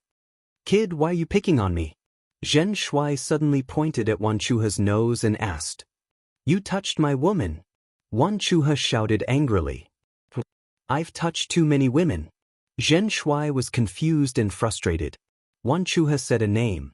It turned out that the long-legged Taiwanese actress was Wan Chuha's sweetheart. He had already spent a few million on gifts, but before he could do anything he saw the gossip. It was said that the actress met a young tycoon in the middle of the night and stayed at the Peninsula Hotel for half an hour. Zhen Shuai had forgotten about it and didn't pay attention to the gossip. However, Wan Chuha paid attention to it all the time. He was the prince of the United Bamboo Gang, a real spoiled brat. He spent all his time with women, dating actresses, and getting involved in all kinds of scandals.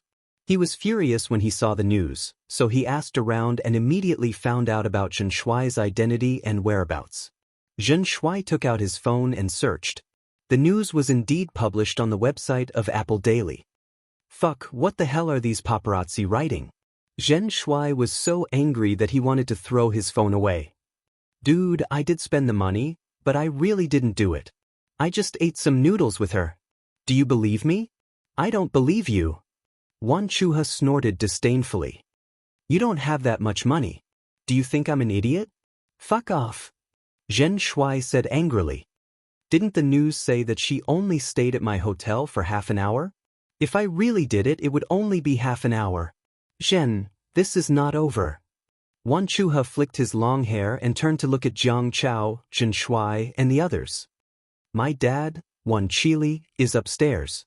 He will come after the meeting and kill you all."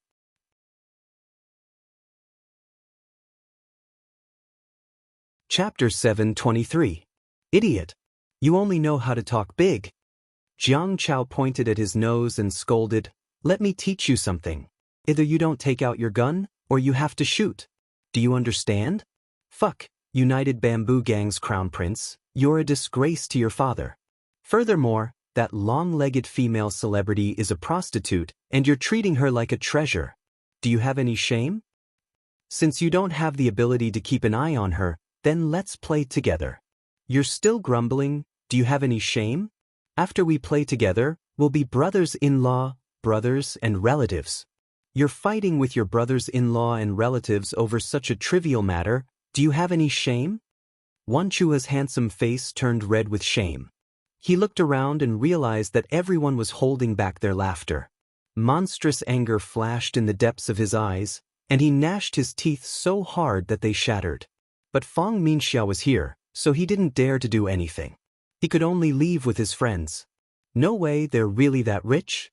To be able to sleep with that female celebrity? Sun Jiaro was a little shocked. 2 million a night, this bunch of mainlanders really didn't treat money as money. Too overbearing.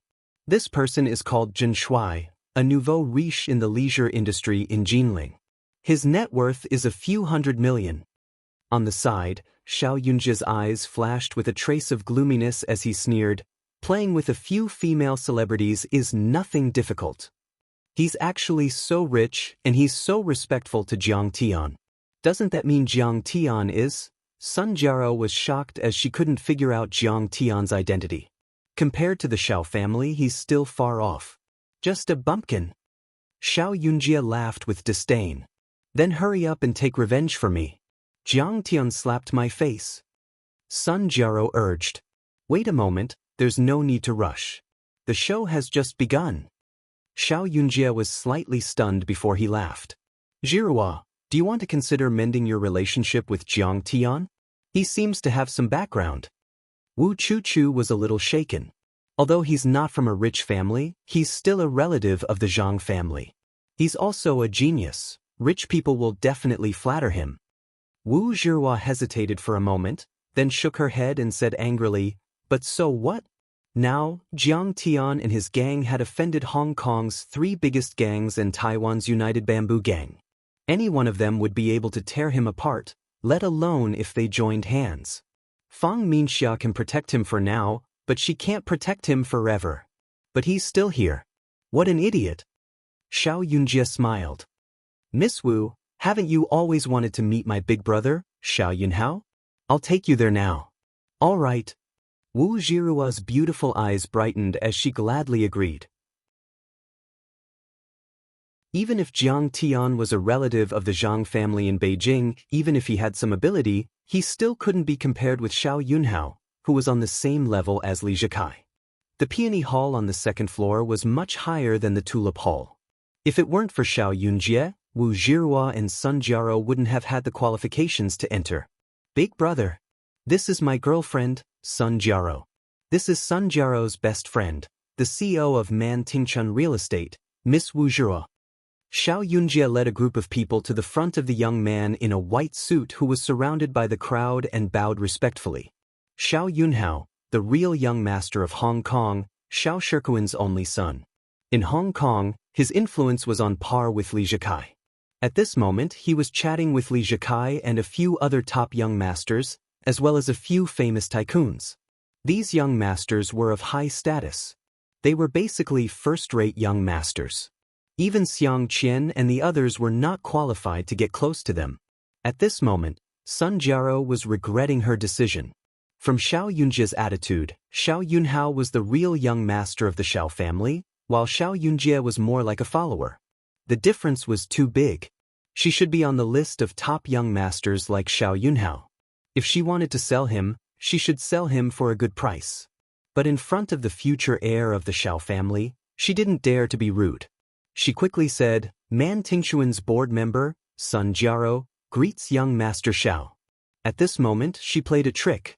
In fact, she was only a senior assistant of the board, but she vaguely said that she was a member. Those who didn't know better would think that she was a board member. Young Master Yunhao, this is my niece, Wu Zhi. Look, she's very beautiful. Wu Chuchu's face was full of joy as she pushed her niece out. She was full of regret. When the Wu family was still doing well, she used to matchmake Wu Zhihua and Xiao Yunhao. But at that time, Wu Buxiong said that he could only choose Jiang Tian as his son-in-law, causing them to miss the opportunity. But now, how could Jiang Tian be compared to Xiao Yunhao? Now, he was going to inherit the family business. Oh, Miss Wu, nice to meet you. Xiao Yunhao chatted with Li Zhikai and the others for a while before turning around to greet them. But anyone could feel the distance between them. As for Sun Jiaro and Xiao Yunjie, he didn't even look at them. He just nodded slightly to greet them. Young Master Yunhao, I have talked to your company before. Wu Zhihua quickly brought up the high-end villa marketing project. She wanted to get the job. Xiao Yunhao crossed his legs and sipped his red wine. Miss Wu, there are at least 1,000 real estate marketing companies in Hong Kong. Which one of them doesn't want to work with the Xiao family? This is a profitable project. If you want to get the job, you have to pay for it. That's right. It is a great honor to work with the Xiao family. It is also a proof of your strength. A tycoon sneered. Little girl, you have no foresight. Is there a need to bargain? The Xiao family's high-end real estate project is a profitable one. A famous investor shook his wine glass and said sarcastically. That's right, Miss Wu.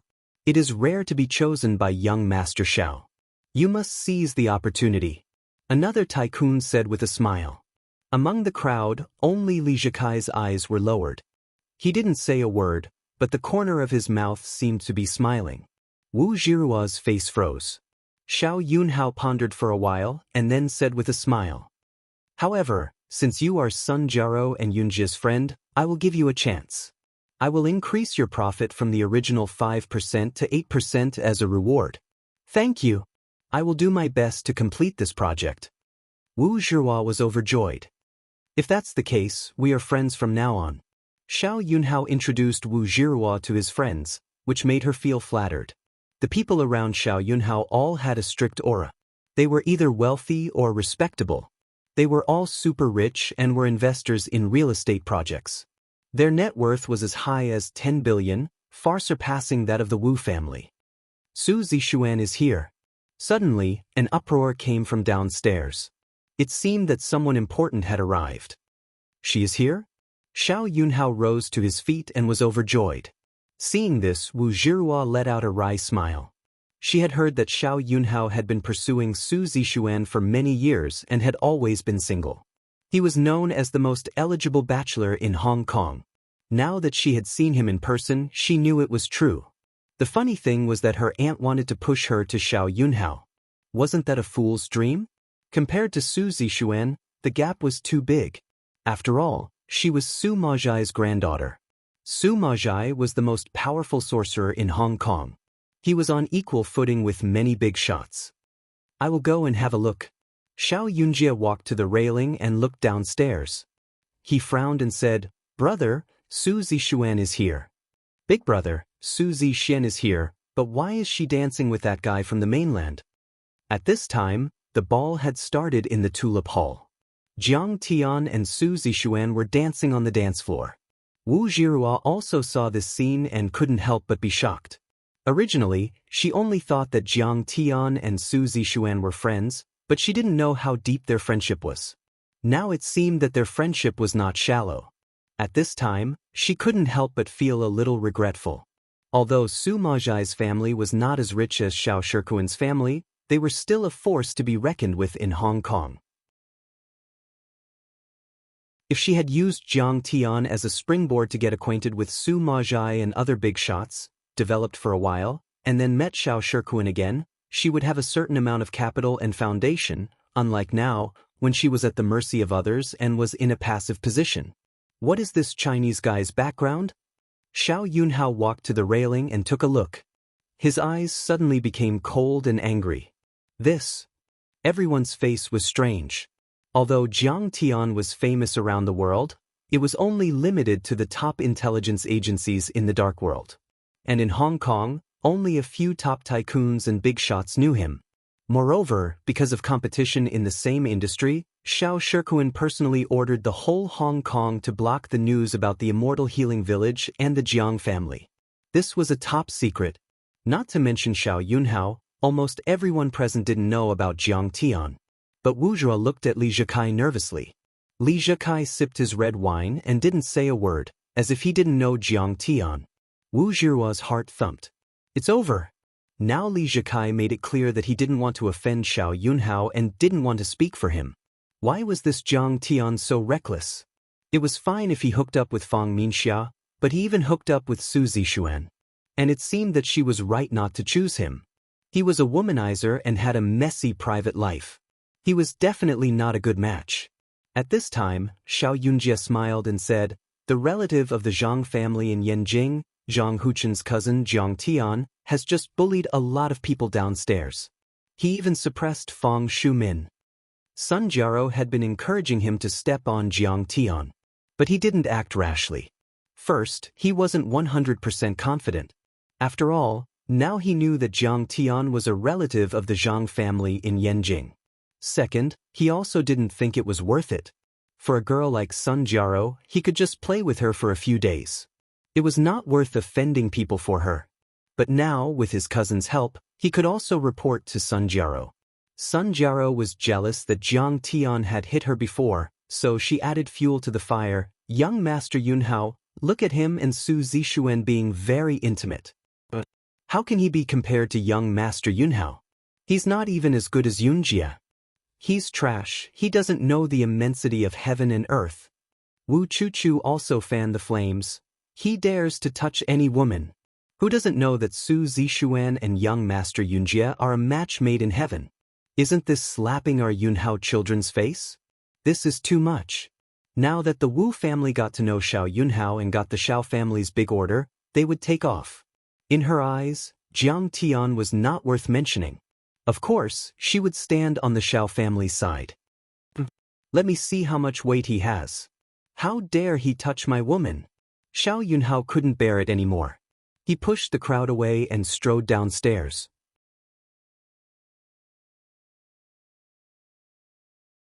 Chapter 724. On the way downstairs, Xiao Yunjie pointed at Wu Zhiruo and scolded, "Wu Zhiruo, your friend is courting death. Look at how angry he is with my cousin." Wu Zhiruo's face was livid and she didn't say a word. Originally, Luo Ziho was looking for people to spread the news in the Tulip Hall, wanting to crush Jiang Tian.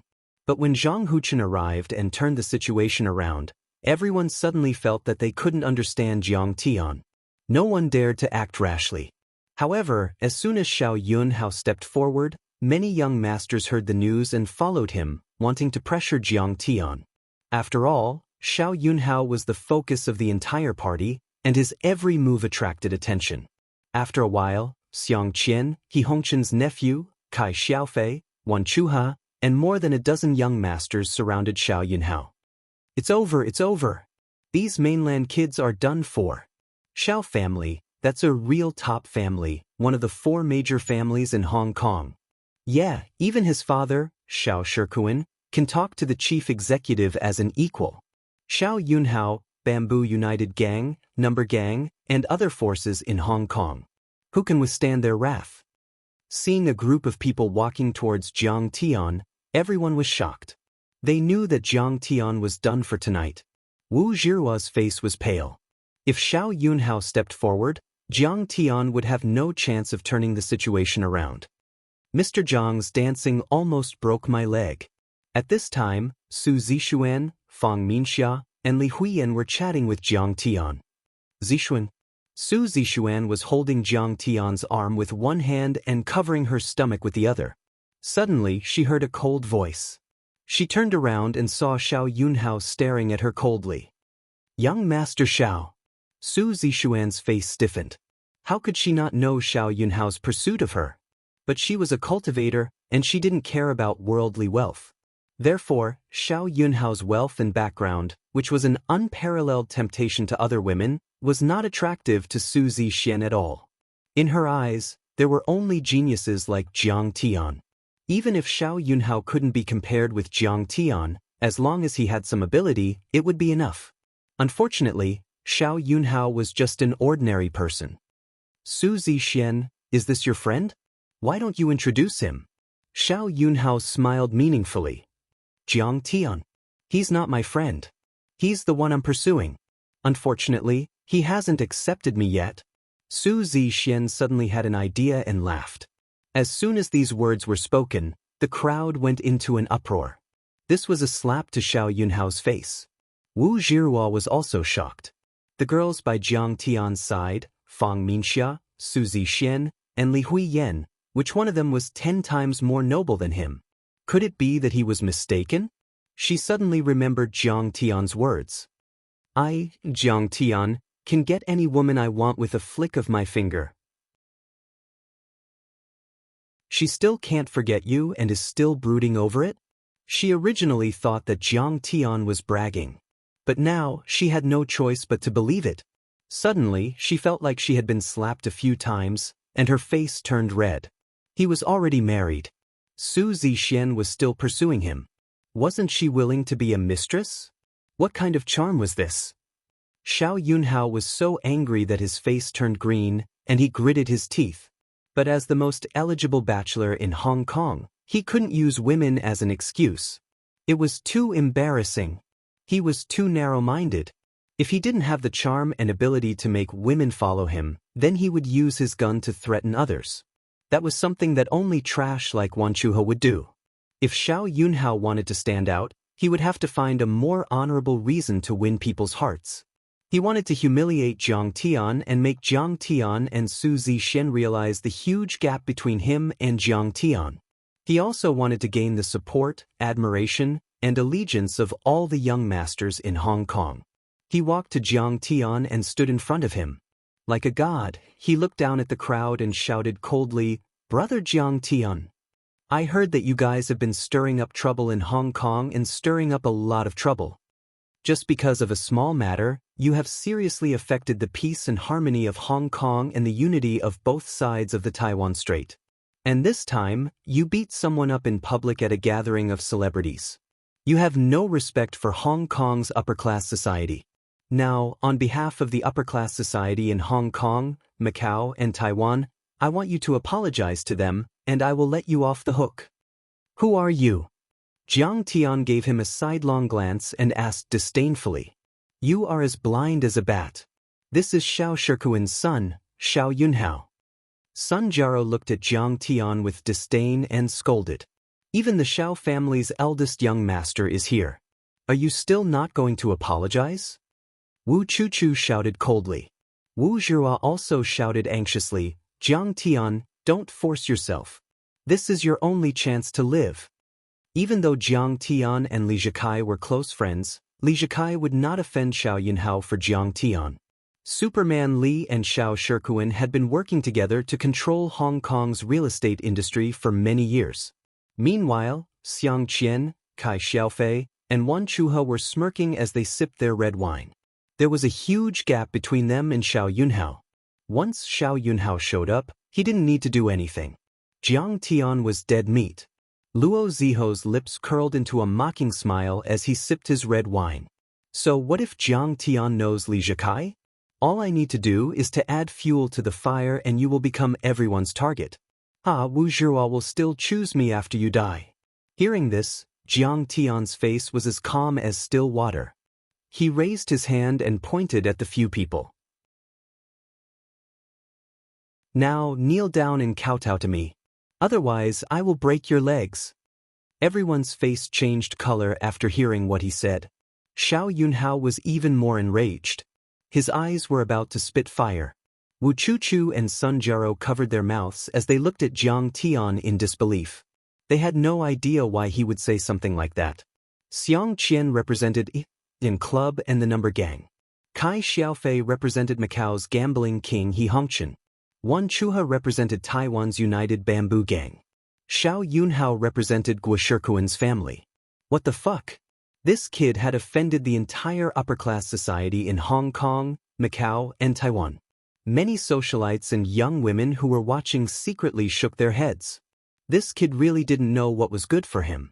Even if he was a relative of the Zhang family in Yanjin, he wouldn't be able to walk out of the convention center alive. "Jiang Tian, you really are a donkey. Do you want to offend the entire upper-class society in Hong Kong, Macau, and Taiwan?" Wu Zhihua shook her head in disappointment. "With your temper and your way of doing things, you will never amount to anything." No wonder the Medicine King Group was forced to withdraw from the market and was beaten up badly by the Liu family and the Song family. What kind of person doesn't know how to judge the situation and compromise? You are destined to be a failure. She then remembered the conversation she had with Jiang Tian a few days ago at the coffee shop near the Peninsula Hotel. Jiang Tian insisted that he was some kind of master who had defeated the army of a superpower. He even said that he had a few thousand villas worth hundreds of billions of dollars. From then on, she knew that Jiang Tian was a person who would never lose in terms of dignity even if he lost in battle. No matter how painful it was, he would grit his teeth and endure it. Even if he was beaten to a pulp, he wouldn't give in. Xiao Yunhao didn't say anything. "Men, hurry up and chase this mainland maniac out of here." With Xiao Yunhao present, Kai Xiaofei became bolder.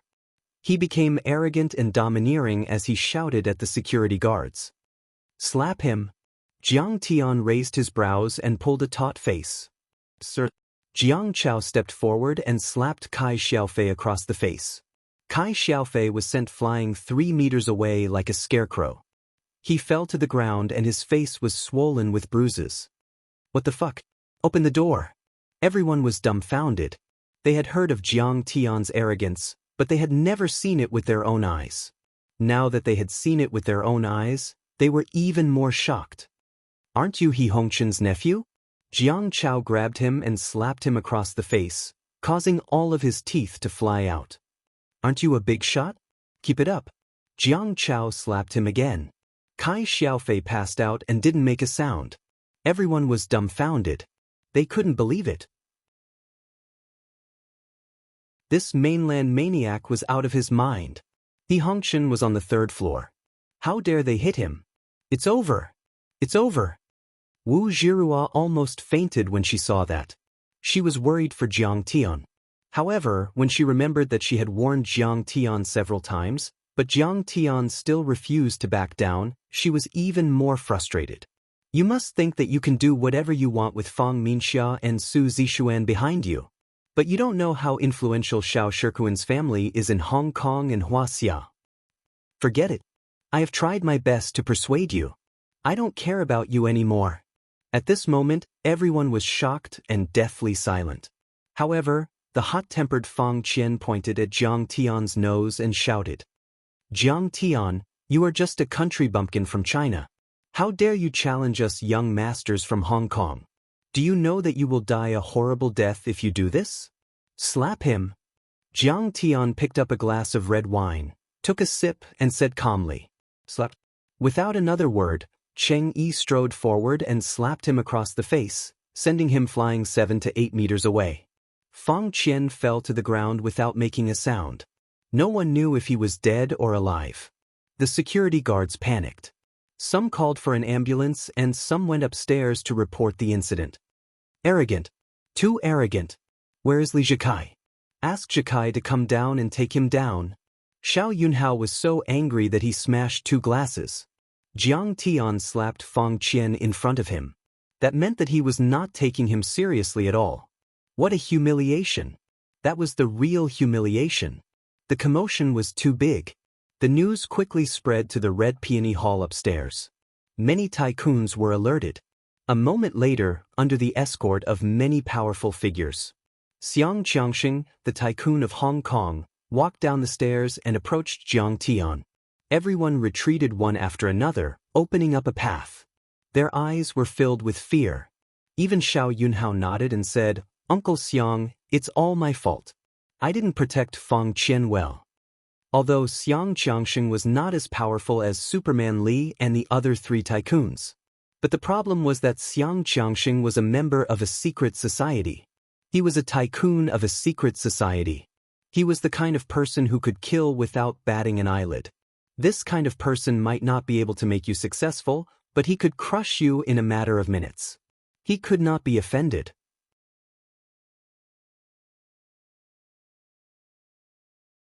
Chapter 725. It's not your fault. It's those tycoons from the mainland who are too cruel. Xiang Qiangxing forced a smile and tried to maintain his composure. The ambulance had not arrived yet. He fell to the ground, motionless. His face was smashed, revealing his fangs as blood flowed out. Xiang Qiangxing glanced at his son and felt sorry for him. But he was still a tycoon who had dominated Hong Kong for decades. He quickly calmed himself down and looked at Jiang Tian coldly. Did you hit him? He's just a dog. How can I hit him?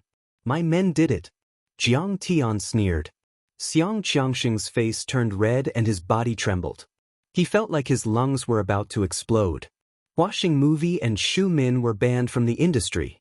His son was beaten so badly in front of him, and he was even scolded like a dog.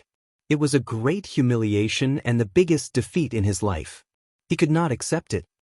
Jiang, don't think that you can do whatever you want in Hong Kong just because you have the Zhang family behind you. Xiang Qiangxing said coldly. If you don't give me an explanation today, the Xiang family will fight you to the death. What makes you think you can fight me to the death?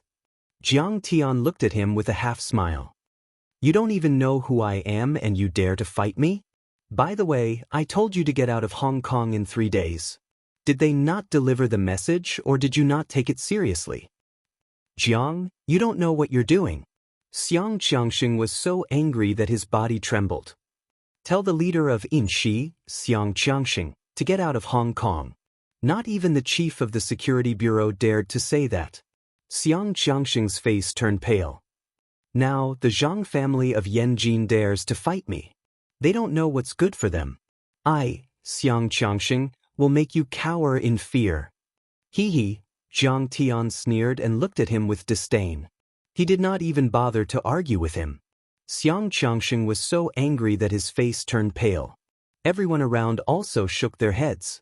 He dared to be so arrogant in front of Xiang Qiangxing. This mainland young man did not know what was good for him.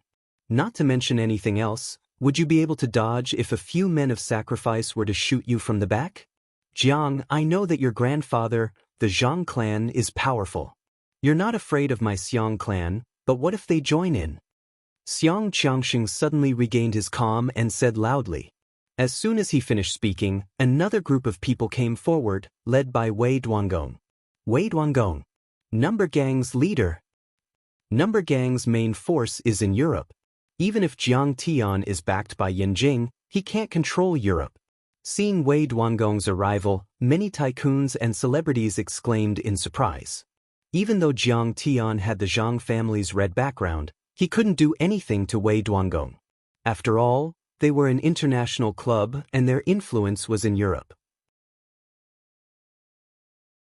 Even if you were extremely capable, your background would still be far beyond your reach. Jiang, my son Wei Hongliang was beaten up by you guys, right? Wei Duangong walked over quickly. His eyes were sharp and his face was gloomy. You guys are too ruthless. He actually broke his 4 limbs. What enmity do I have with you? It's such a pity that his 4 limbs were broken. How could this be? Jiang Tian seemed to be regretful. This kid finally gave in. Yeah. After all, this is Wei Duangong, who is even more powerful than Xiang Qiangxing. How could he not be afraid of an international club? Everyone's eyes were filled with contempt, thinking that Jiang Tian had finally met a tough opponent and had given in. Humph, if you know what you're doing, I won't argue with you. Break your own 4 limbs. Wei Duangong's face showed a trace of pride, and then he said viciously. At this moment, Jiang Tian finally said the second half of his sentence. Breaking his 4 limbs? We are too soft-hearted. How is that enough? We should just beat him to death. Everyone was speechless after hearing this. This mainland boy was too arrogant and proud. He actually wanted to kill Wei Hongliang. Even if he was just saying it, how could he say it so easily in front of Wei Duangong? As long as he said it, the Wei family would definitely accept the challenge. Sure enough, Wei Duangong was almost choked to death by Jiang Tian's words. He said with hatred, Jiang, you're too arrogant. Don't think that I'm afraid of you just because you're doing well in the mainland. I have tens of thousands of men in Europe. I'm not even afraid of the mafia. You're in trouble. Our number gang will definitely seek justice from you, including the Zhang family behind you. You want to seek justice? Sure. At this time, Jiang Tian glanced at the crowd and said lightly, Who else? Stand up together. Whoever is my enemy today, I'll trample them all. I'll trample as many as there are. If the whole Hong Kong comes, I'll trample them all. As soon as Jiang Tian's words came out, everyone was angry. Everyone was filled with righteous indignation and exasperation. Jiang Tian, you're too arrogant. Count me in. Let's see how you'll trample me. Emperor Yang Shouqing was the first to stand up. Jiang Tian, your brother slept with my woman. I'll trample you and him together. Wan Chuha stepped forward proudly. Jiang, your cousin Zhang Huchen has humiliated me a couple of times. Kneel before me and beg for mercy. Kai Xiaofei smiled proudly and stepped forward as well. Since when did people from the mainland have the right to behave atrociously in Hong Kong? You're courting death. Xu Min took the lead, followed by a few band celebrity directors. The celebrities in the entertainment industry also stepped forward. Jiangtan, Hong Kong is not for you to decide. Xiao Yunhao stepped forward with a menacing look in his eyes. Let's do it together. I'd like to see if he can trample Hong Kong. Arrogant. This kid is too arrogant. Seeing this, Luo Ziho and a few other second-tier and third-tier tycoons also stepped forward and followed Xiao Yunhao. They all had extraordinary backgrounds and were quite wealthy. Their family assets were all worth tens of billions. Wu Jiruo's face changed color as her body trembled. She had never thought that Jiang Tian would be so arrogant and offend so many people. Wei Duangong, Yang Shouqing, Xiang Qiangxing, Xiao Yunhao. They were all influential figures in Hong Kong. Kai Xiaofei was backed by the gambling king of Macau, He Hongqian. Wan Chuhe was the son of Wan Qili from the United Bamboo Gang in Taiwan. Everyone stepped forward to pressure Jiang Tian. It was as if Mount Tai was pressing down on him. So many tycoons were enraged. It was as if a volcano had erupted. Even Zhang Zhonghua, the current family lord of the Zhang family, would not be able to withstand the pressure, let alone a junior of the Zhang family. Let's see how he will trample us. Let him be. Then, all the celebrities from Hong Kong, Taiwan and Macau stood against Jiang Tian. What are you waiting for? Do you want to die? Why are you standing with this poor guy? Wu Chuchu scolded and pulled Wu Jiruo aside. But Wu Jiruo hesitated for a few seconds. In the end, she heaved a sigh and walked to the opposite side of Jiang Tian. This was the time for her to make a stand. If she didn't stand out, she would be ostracized by everyone in the future. She wouldn't be able to survive. Wu Jiruo's friend? Does the Wu family not want to stay in Hong Kong anymore? At this moment, some of the young masters were already glaring at Wu Jiruo with unkind eyes, gnashing their teeth. The Wu family owes my bank tens of millions. The one who spoke was the young chairman of Hong Kong's credit bank. I will ask the bank to take back their loan. I will make them bankrupt overnight. Wu Jiruo was so scared that she almost fell to the ground. She quickly waved her hand and said, I don't know him. He has nothing to do with my family. She was extremely regretful. She should have ignored Jiang Tian when he first came to Hong Kong. She should have pretended that she never knew him. In a blink of an eye, the scene was divided into two distinct groups.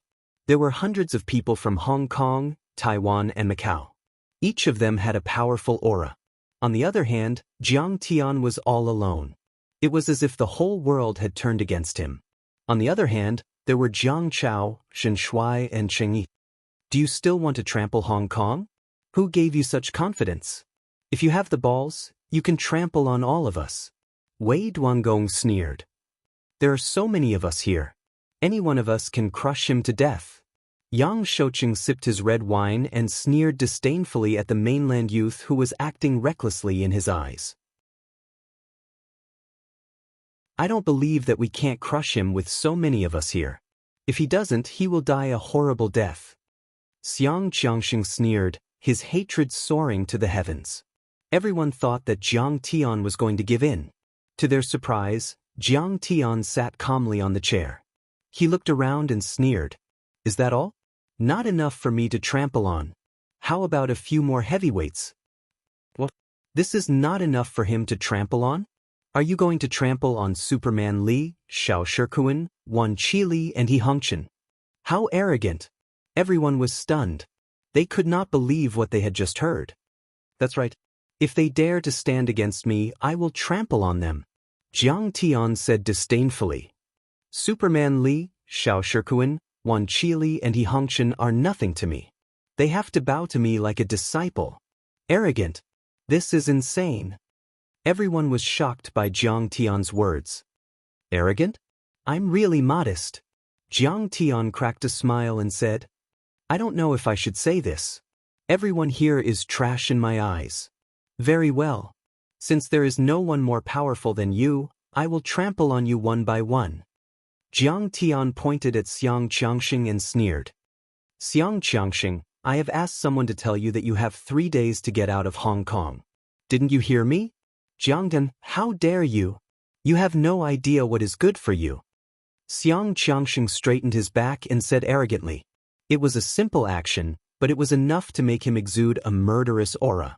This man, who was already over 60 years old, had a straight back like a peerless mountain peak, as if he could support the heavens and earth.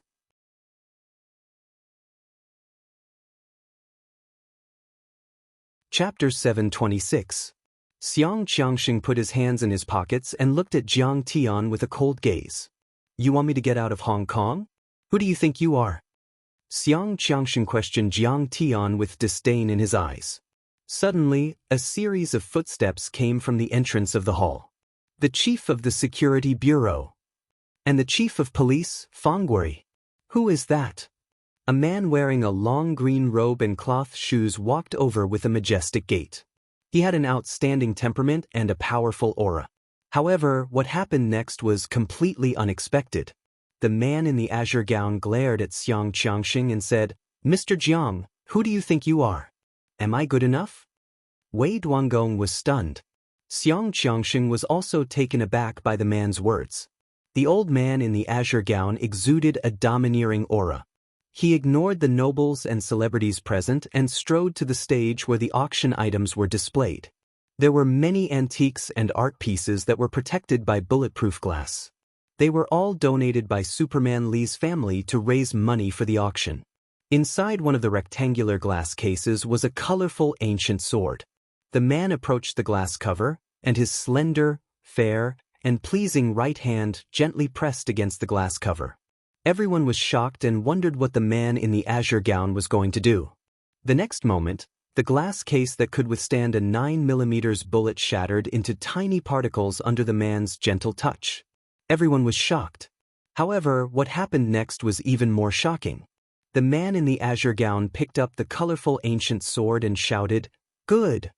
He turned around and walked towards Xiang Qiangxing.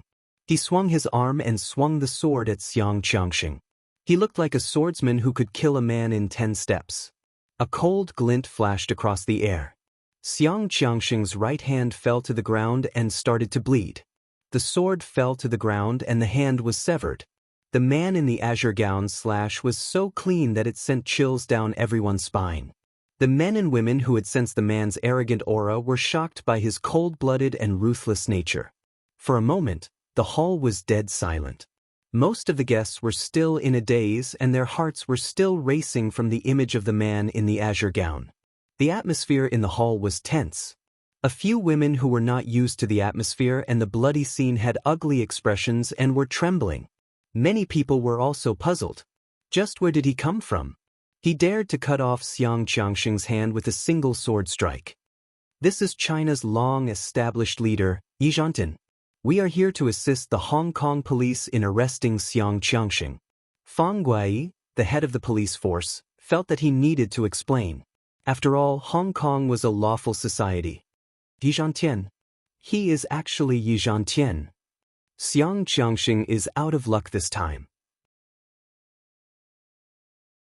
He has encountered a tough opponent. Hearing these words, the hearts of the many factions that had some understanding of China trembled, and their eyes were filled with horror. This was Yi Zhantian. The long formation dragon head was an important weapon of the country.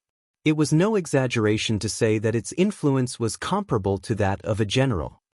Fang Gui, I refuse to accept this. What crime have I committed? You didn't convict me, so why did you cut off my hand? Xiang Qiangxing pinched his broken wrist. He was in so much pain that his face was covered in cold sweat. His hair was messy, and his clothes were stained with blood. He was in a sorry state. Where are the bodyguards? Protect me. Bang, bang. A few men of sacrifice stepped forward and pulled out their pistols. However, they did not dare to point at Yi Zhantian. They only surrounded Xiang Qiangxing and acted as a human shield. Call the lawyer over, I want to sue them. Xiang Qiangxing was like a trapped dog waiting to be slaughtered. He roared ferociously and fought with all his might. He was not stupid, and he was not afraid of what he said. He did not think that he had any evidence that could be used against him. He had never personally ordered the crimes of Ian society. They were all controlled behind the scenes, and there were many people who took the blame. The police wanted to arrest him, but there was no way. Still not confessing? Bring him in. Fang Gui shouted coldly. Bang, bang. A few policemen rushed in and brought in a middle-aged man with handcuffs and shackles. He pointed at Xiang Qiangxing and said loudly, Xiang Qiangxing once gave me a large amount of financial support. I was ordered by him. In addition, he also ordered the members of I and society to commit 3 murders and 5 cases of intentional assault to disrupt the market order. At this time, Zhen Shuai opened his mouth and said mockingly, Xiang Qiangxing, Don't you have 80,000 loyal soldiers? Haha, aren't you arrogant? Continue to be arrogant. I'd like to see how you can still be arrogant. Every time Zhen Shuai spoke, Xiang Qiangxing's face turned paler. After he finished speaking, Xiang Qiangxing's face was paler than a corpse that had been dead for 3 days. Follow me and kill our way out. Each of you will be rewarded with $10 million. Suddenly, Xiang Qiangxing grabbed a pistol from one of his subordinates. He roared and shot at Yi Zhantian while rushing toward the door. Go to hell. Yi Zhantian waved his hand, and the sword flew up. Swish. Bam. Xiang Qiangxing's head flew out, and blood gushed out of his neck. The headless body plunged into Xu Min's arms, and she was so scared that she screamed and trembled. She sat on the ground with feces and urine all over her body. The shiny marble floor was covered with blood, and it was a shocking sight. The bloody scene made the whole place silent. Everyone kept quiet out of fear. Wei Duangong and Yang Shouqing were frightened and uneasy. They subconsciously wanted to escape. They knew that once the long formation was deployed, it would be the time to draw their swords. And society would fall. And the next one would be them. But when they looked at the door, they were dumbfounded. Dozens of armed soldiers were already guarding the place to the death. They had mobilized the army. Who could defeat them? At this time, there was a dead silence. Yang Shouqing's phone suddenly rang. He took out his Weitu phone and answered a few words. The phone slipped to the ground. It was Bai Jifan's report. Tens of thousands of members of several gangs were swept up and suppressed by the police. The backbone was arrested, and none of them escaped. The key was the cooperation of the Big Circle Gang and Fuqing Gang. The number of people mobilized was 60,000. This was equivalent to doubling the police force in Hong Kong. This made the Hong Kong police, who had always been helpless against the gangs, like a tiger that had grown wings. The operation was as smooth as chopping vegetables. Fuqing Gang, the Big Circle. It was the Big Circle. At this moment he suddenly understood why Yang Jianming was sent back. With the help of the Big Circle Gang, even if Yang Jianming was hiding in a rat hole in the United States, he would be dug out. However, there was one thing that he did not understand. The Big Circle Gang had only committed a few robberies in Hong Kong in the 1990s and disappeared without a trace. They had not interfered with the gangs in Hong Kong. Why would they help the Hong Kong police suppress them? His expression changed drastically and he trembled. He looked at Jiang Tian in disbelief and said, "What's your relationship with the Big Circle Gang?" Jiang Tian did not even look at him. He did not have the right to talk to him. He would be a wronged ghost. He's the boss of Lianxing, Yang Shouqing. It's your turn now. Fang Gui's gaze was as sharp as a knife. In an instant, he straightened his body and felt proud. For many years, he had wanted to take care of Wei Duangong, Xiang Qiangxing, and Yang Shouqing. However, he could not make up his mind. Most importantly, he did not have the ability to do so. However, many people in Hong Kong who did not know the truth thought that he was muddle-headed and incompetent, and some thought that he was in cahoots with the bosses. He had been criticized by the people in Hong Kong for a few years. Fang Gui was proud and satisfied that he was able to accomplish this before he retired. He could die in peace. Fang Gui, you've been wanting to arrest me for a long time. Yang Shouqing was trembling, but he forced himself to stay strong. He said angrily, Fang Gui, you and the Independent Commission Against Corruption have arrested me a few times. But every time you arrested me, you let me go obediently. The more he spoke, the more confident he became. He put his hands in his pockets and said proudly, I'm a legal businessman. I abide by the law.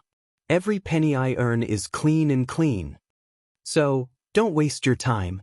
Don't waste the police force. Boss Yang, I'm more aware of whether your money is clean or not. Suddenly, a mocking snort was heard. Fang Zhanhua, who was in a decent suit, walked over and said proudly, I've already accused you as a tainted witness. You opened casinos, brothels, sold firearms and drugs, laundered money, engaged in organized crime, and even bribed the police. I'm afraid that you will be imprisoned for life.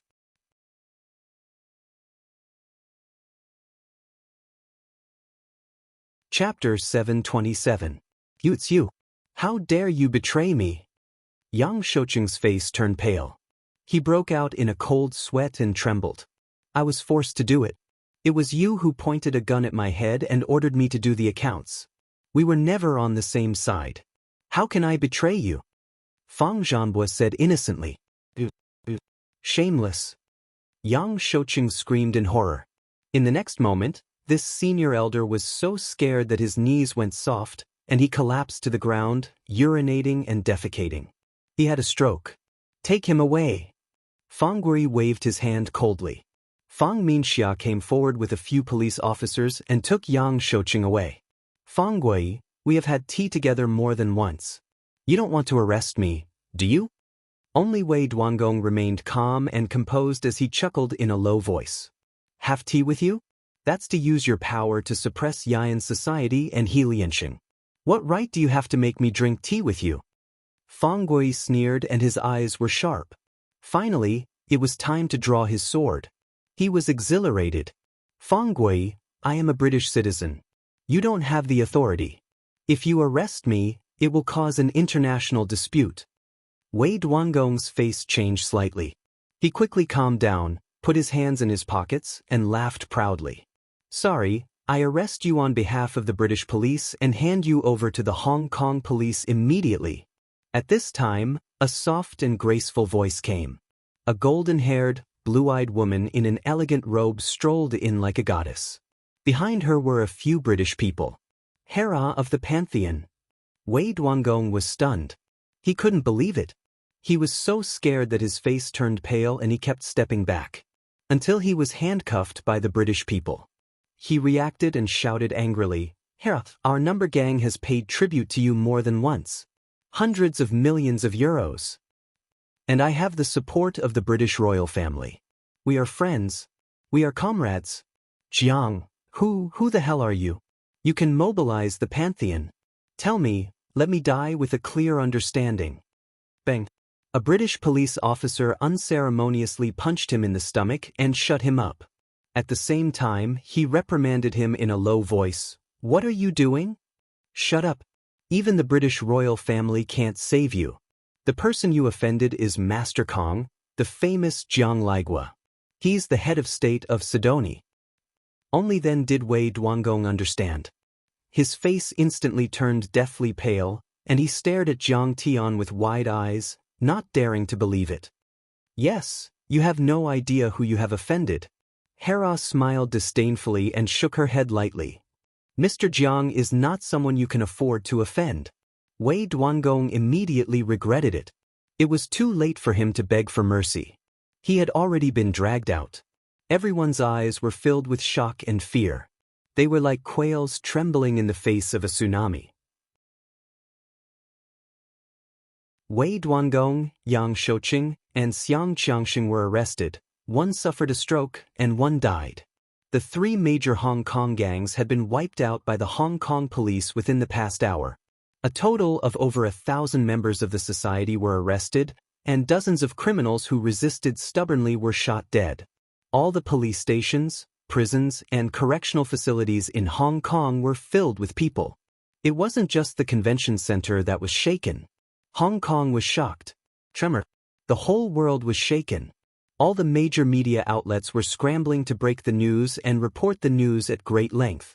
The spokesman of the Hong Kong police and the mainland police held a press conference to announce the crimes committed by the three gangs and the results of the operation. The news was then spread to the ears of the rich and powerful in the convention center. The mafia that dominated the middle and lower social classes in Hong Kong would become history after tonight, and it would come to an end forever.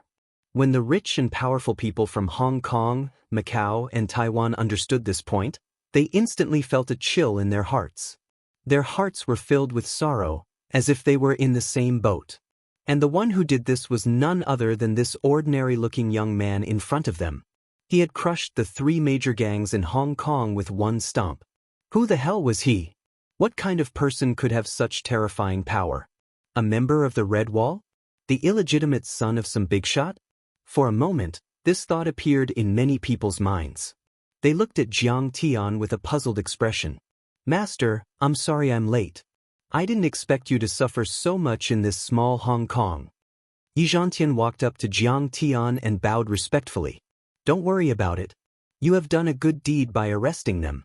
Thank you for your hard work. Jiang Tian waved his hand and said, Wu Zhiruo was completely dumbfounded by what she saw. Everyone sucked in a breath of cold air. What? He is Yi Zhantian's master? How is this possible? Yi Zhantian rose to his feet and scanned the crowd with a smile. Since everyone is here, let me tell you. Master Kong is the #1 martial arts master. He is also my master. As soon as he finished speaking, Wu Zhiruo let out an ah sound. Her mouth was wide open in disbelief. She knew Jiang Tian too well. He was a good-for-nothing who knew nothing. How could he become the famous Master Kong, Yi Zhantian's master? But she had to believe what she saw in front of her. When Yi Zhantian came to the convention center, he was accompanied by the head of the security department. If Yi Zhantian was Jiang Tian's disciple, then how high was Jiang Tian's status? He might even be able to talk to the head of state. When she thought of this, a strong sense of regret surged in her heart and rushed to the top of her head, causing her eyes to ache and redden. Wu Chuchu's eyes were wide open. Fang Minxiu murmured with a look of fascination and adoration. So, he actually has such a great background. So powerful. Su Zixien stood behind Jiang Tian like a fox pretending to be a tiger. She gave Xiao Yunhao a disdainful look. Kid, let's see if you dare to harass me again. Come back when you are 10% as powerful as Master Kong. Luo Ziho trembled in fear. His limbs twitched and he almost peed in his pants. I'm doomed. I'm doomed. He is Yi Zhantian's master. So what if he is a martial arts master? Among the crowd, only Wan Chuha snorted. He is not a rich family after all. He can't be compared to my Wan family. He dared to say that because he had a good father who had the backing of the United Bamboo Gang. The United Bamboo Gang was in Taiwan. The Long Formation could not reach there. Of course he was not afraid. But who would dare to offend the master of the Long Formation #1 Yi Zhantian? Haven't you seen what happened to the 3 big leaders? No wonder Su Zixuan was so friendly to him. He is a martial arts master. Xiao Yunhao's face was ugly. But he was still stubborn. So what if he is a martial arts master? My family also has a few martial arts experts as bodyguards and consecrators. Their annual income is only 10 million. Hearing this, Wu Zhiruo felt better. She clenched her fists. Her dim eyes once again lit up with flames. The flames of hope, the flames of fighting. So what if he knows martial arts? He has no money. So what if I miss out on him?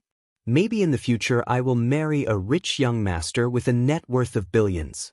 She clenched her fists even tighter. She made up her mind. If that day comes, she will pay him 10 million a year to be her bodyguard. She was too far away from the martial arts world. She did not know the net worth of Jiang Tian and Yi Zhantian. Kai Xiaofei also seemed to have found some support. He quickly added, yeah, he said he will trample Hong Kong. How could he do it? To us, who are in the legal business, he can't do anything. At this time, Jiang Tian took out his phone and glanced at it. Then, he glanced at everyone and said, Kai Xiaofei, Xiao Yunhao, Wan Chuha, do you know why I ignored you? That's because your parents will punish you. That is why I am too lazy to do anything. What did you say?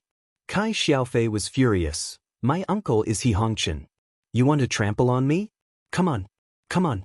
Wan Chuha smiled disdainfully. I am the only son of the Wan family. No matter how strong you are, my dad will not beat me just to be friends with you. I didn't do anything to your friend. Xiao Yunhao shook his head and chuckled. He was a capable man who had made the Xiao family prosper.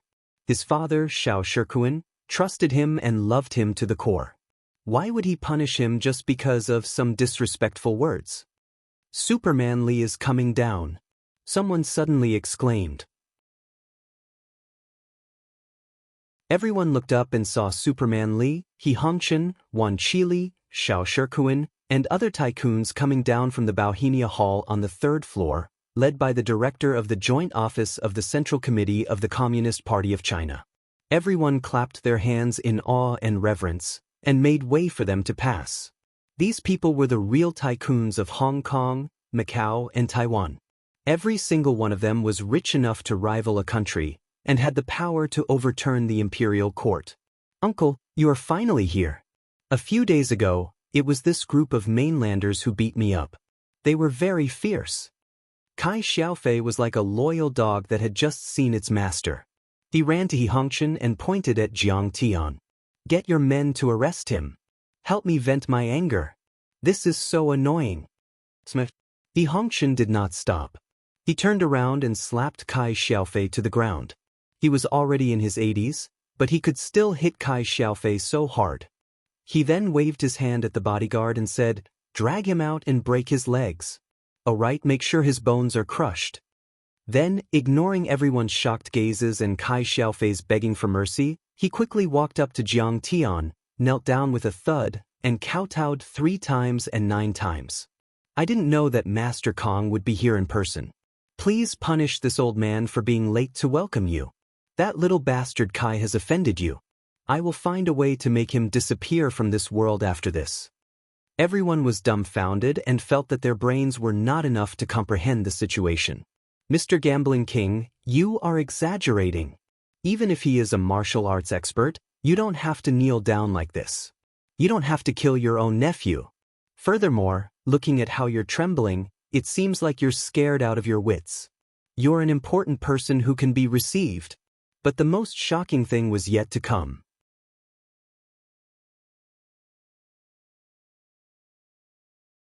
Chapter 728. The next second, Superman Lee also knelt on the floor and said respectfully, "I am Superman Lee from a wealthy family in Hong Kong. Greetings, God Jiang. I wish you a long life." After that, Wan Qili also knelt on the floor, trembling. Wan Qili greets Master Kong. The old man has rebuilt the 9-story pagoda. The old man hopes that you can accept him as your disciple. Greetings, Immortal Jiang. Including Xiao Shikuan, the rest of the tycoons and celebrities who came from the Chinese Redbud Hall. They also scrambled to kneel down towards Jiang Tian. Their eyes were filled with reverence as if they had seen a god. Greetings, Master Kong. I am Su Maozhai. In the end, even the guardian of Hong Kong, Su Maozhai, knelt before Jiang Tian. Everyone was dumbfounded. They felt as if their souls were about to leave their bodies. Everyone's body was stiff and motionless, as if they were clay sculptures. It was a shocking scene. They had thought that these bigwigs were here to help the 3 major societies and to suppress Jiang Tian. After all, Superman Lee had invited the 3 major societies to come. It was obvious that he was on Wei Duangong's side. Many of them thought that Jiang Tian would not be able to handle it. After all, these bigwigs were too powerful and had too much power. But they did not expect this to happen. This Chinese kid was so overbearing that even the tycoons from Hong Kong, Macau, and Taiwan had to bow down to him. At this time, some of the shrewd rich and famous people had a thoughtful look on their faces as they came to a realization. Great. What a good plan. Obviously, this Mr. Jiang had purposely asked Superman Lee to invite Wei Duangong and the rest of the tycoons to come and kill them all. Superman Lee, you are too cunning. At the same time, some people finally realized what was going on. Jiang Tian had been humiliating Li Zhikai since the beginning, but Li Zhikai didn't stop him. Li Zhikai was obviously watching these tycoons die to get rid of the dissidents. Li Zhikai, you are as cunning as your father. Oh my God. Who is he? Don't tell me he is the 3rd generation of the Chinese Red Army. Are you stupid? Even the leader of the country would not make Superman Lee and the rest kneel before him. Maybe he is the illegitimate son of the US President or the British Prime Minister. Otherwise, they wouldn't be so respectful. How is that possible? He's clearly yellow. When did yellow people become the President of the United States and the Prime Minister of the United Kingdom? Everyone started whispering to each other. The scene before their eyes was too shocking. They couldn't believe what they were seeing, as if it was a joke. Everyone please rise. Jiang Tian raised his hands and smiled faintly. You are all legitimate businessmen. You have made contributions to the country and the nation by making the local economy prosper and create jobs so that the people can live and work in peace. As for your children, it's just a small conflict with me. If I wanted to kill them, I wouldn't have waited until now. Only then did everyone dare to stand up and secretly let out a sigh of relief. These words meant that no one would die. Meanwhile, Yi Zhantian, the director of the Central Liaison Office, Fang Gui and other politicians were impressed by Jiang Tian. Master Kong dealt with matters in an orderly manner.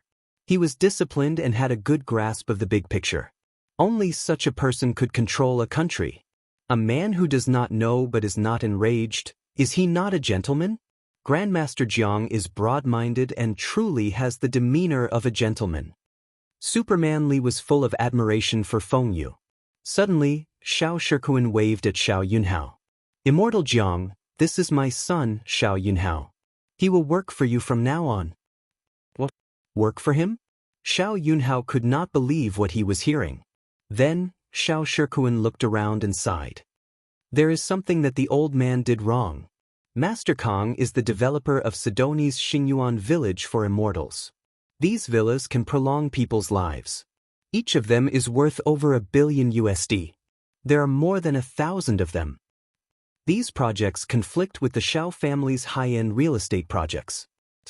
Under the pressure of the village for immortals, we did not manage to sell any of them. I'm afraid that the Xiao family's cash flow will only last for another month. He shook his head in shame. I was muddle-headed and desperate.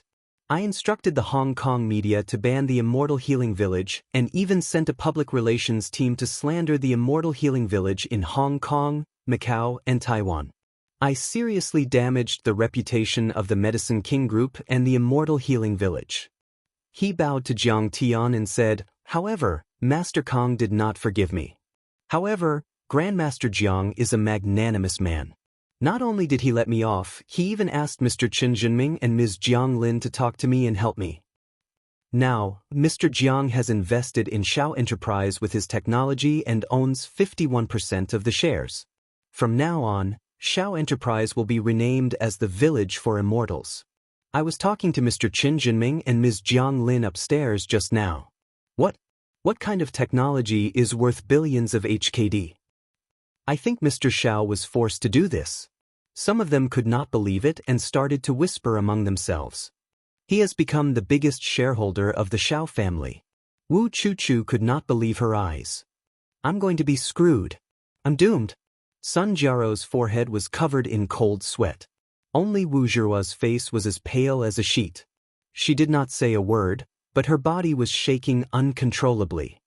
So, he is really something. He could defeat Xiang Chang, beat Wei Duangong, and make Superman Li kowtow to him.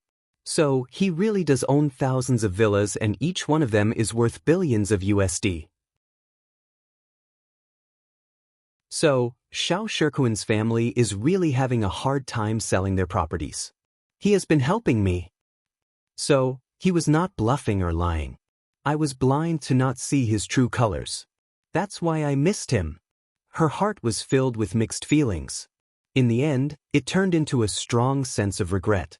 The woman's nose turned sour, and she could no longer control herself. Sparkling and translucent tears gushed out of her eyes. Of course, she was not referring to the relationship between a man and a woman. After all, Jiang Tian was already married and had no intention of taking in a concubine. She had missed him. If she treated Jiang Tian as a friend, if she became Jiang Tian's female companion tonight, or even if she was less arrogant and disdainful, but more respectful and friendly, or even if she was not hostile to Jiang Tian, she would be able to obtain immeasurable benefits. But don't think that Mr. Jiang has taken advantage of me. Xiao Shikuan smiled when he heard everyone's discussion. In fact, after Immortal Jiang, no, even after his disciples' renovation, those villas of mine will become blessed paradises. Their value will double, triple, quadruple. That's right. Superman Li smiled enviously. Brother Xiao, you have profited from your misfortune. You have become friends with Mr. Jiang. He also wanted to work with Jiang Tian, but his projects were just ordinary commercial real estate and condominium projects. Xiao Shikuan's villas were high-end and could work with Jiang Tian's array formation. Come. Yunhao, why aren't you greeting Immortal Jiang? It's your fortune to be able to work for Mr. Jiang. I know him. Jiang Tian did not comment. Seeing Jiang Tian's unhappy face, Xiao Shikuan hurriedly asked, "Did Yunhao offend Master Kong?" Xiao Yunhao's face flushed red. He was extremely embarrassed. Originally, he wanted to challenge Jiang Tian, but now, he had become Jiang Tian's employee. Humiliation, shock, regret, frustration. His expression changed a few times before it turned into despair. He knelt on the ground and said in a trembling voice, "Master Kong, I know I was wrong." He could not bear the pressure that Jiang Tian was exuding. It possessed the power to destroy the heavens and the earth, to topple mountains and overturn seas. "My dad, Wan Qili, is upstairs. After his meeting, he will come and kill you all." At this time, Zhen Shuai added insult to injury, imitating Wan Chuha's earlier clamor and mockingly mocking him. "Wan Chuha, aren't you arrogant? Don't kneel if you have the guts. Don't make me kneel. Aren't you very arrogant? Show me how arrogant you can be." Wan Chuha's face flushed red, as if he had been slapped a few times. His father had kowtowed to Jiang Tian. What right did he have to challenge Jiang Tian? Wan Qili bowed deeply to Zhen Shuai and said with a smile, "Young master, I have offended you." "Young master Zhen, my son has offended you just now." "I've already contacted Miss Lingling, and she'll be accompanying you tonight." Zhen Shuai nodded, then looked at Wan Chuha and said, Wan Chuha, your dad is amazing. Wan Chuha, your daddy is so awesome. He actually knows how to be a pimp. I admire you." But Chua seems to like that female star a lot. He won't have a problem with that, right? Wan Qili was an experienced man.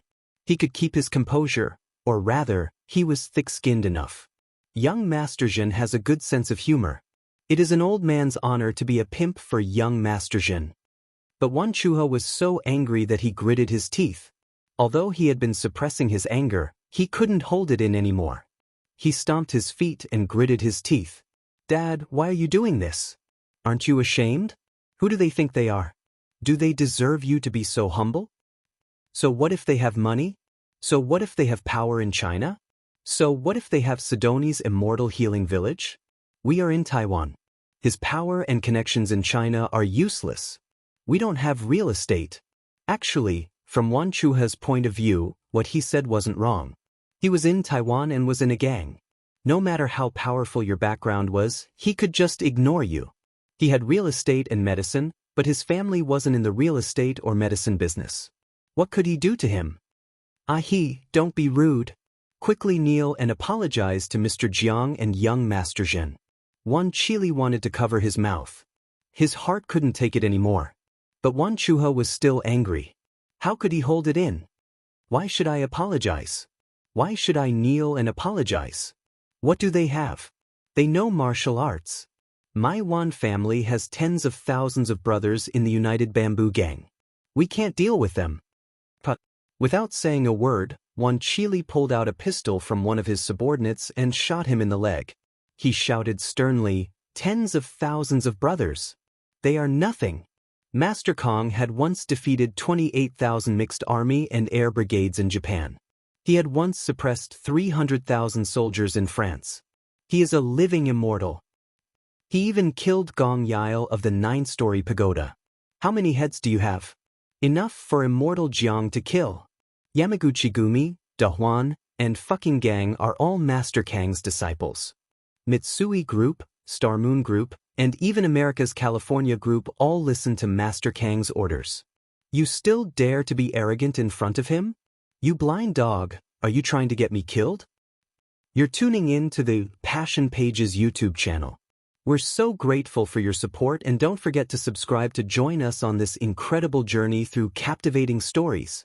Your generosity through donations truly makes a world of difference, as it's the primary source of revenue that allows me to expand and enhance this channel for you.